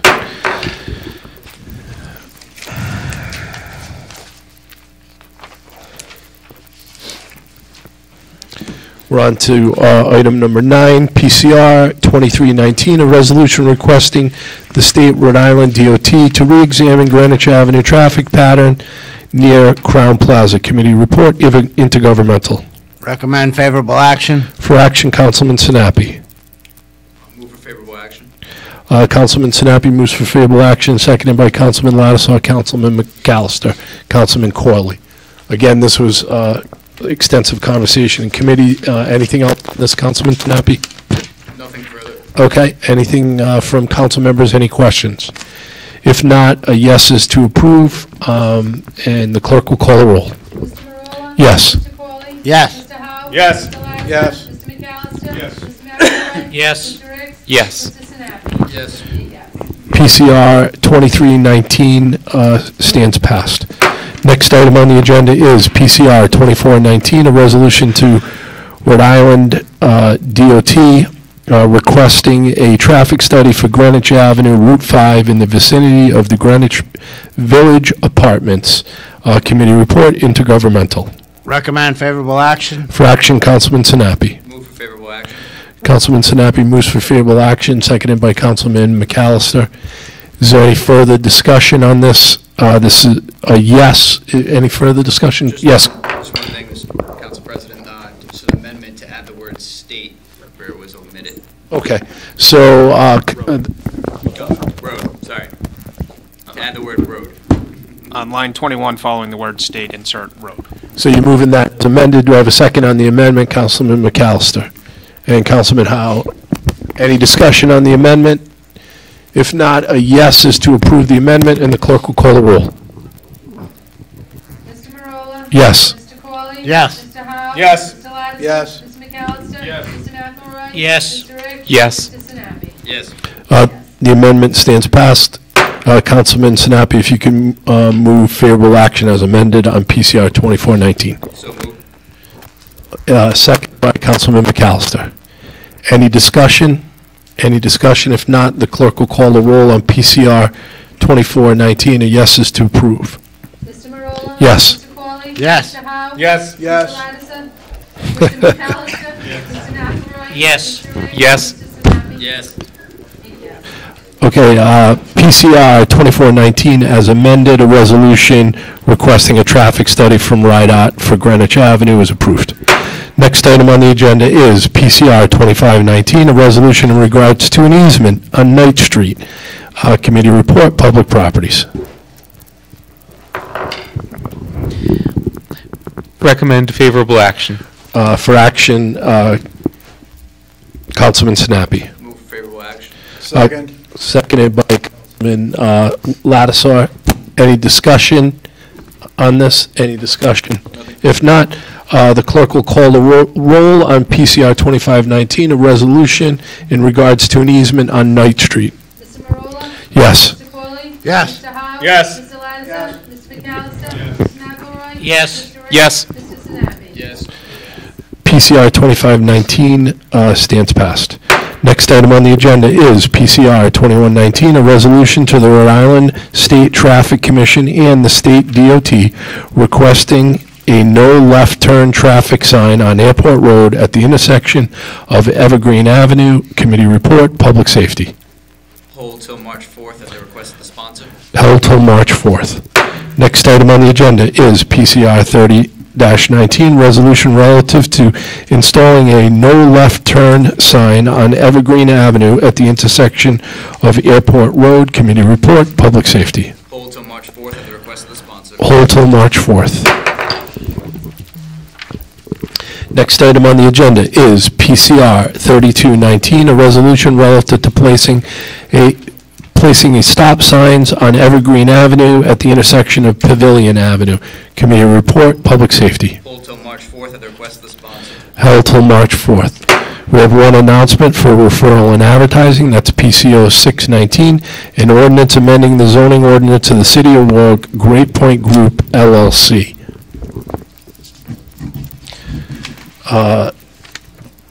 Let's move to the docket. Yep, sorry.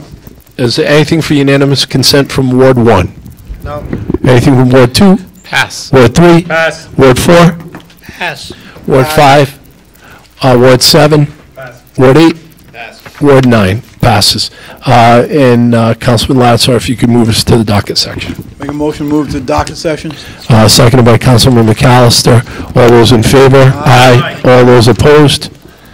We move to the docket session. Ward 1, anything to docket? No. Ward 2? Pass. Ward 3? One item, parking at Lippert Elementary School.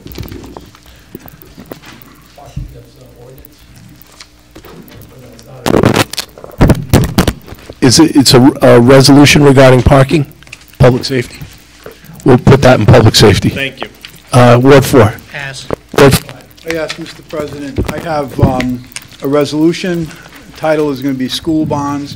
The content is going to be regulations regarding school bonds, but also I recognize the chairman of the school committee is here with us this evening, and I just want to make it clear that this may have to be held at the March 4th meeting if we do not receive all the information that we need from the bonding council in order for us to make a decision on the bonds. We need to get the bond information in a timely fashion so we'll be able to consider. So, having said that, I just don't want anyone to think that, we're holding this for no reason. And I believe I'm a co-sponsor of that. Yes, you are a co-sponsor. And I don't know. And I would like to ask any other of my colleagues to co-sponsor. Is any other, so Councilman Ricks would like to co-sponsor the bond referendum for the school expenditures for the bond. Councilman Howe would like to be a co-sponsor. Councilman McElroy, Councilman Corley, you want to be co-sponsor for the school bonds, Councilman McAllister, and Councilman Sinapi. So that's been docketed and co-sponsored for the bond referendum. Anything else, Councilman? No, sir. Councilman McAllister. Councilman Sinapi. Just one resolution creating a commission to review and make recommendations on changes to Chapter 4 of the Warwick Code of Ordinances. Okay, I'll go to ordinance, and I didn't put Councilman Lattiser's in. I'll put that under finance. The one you docketed, I had one to docket, and that's a resolution supporting the restoration of public moorings at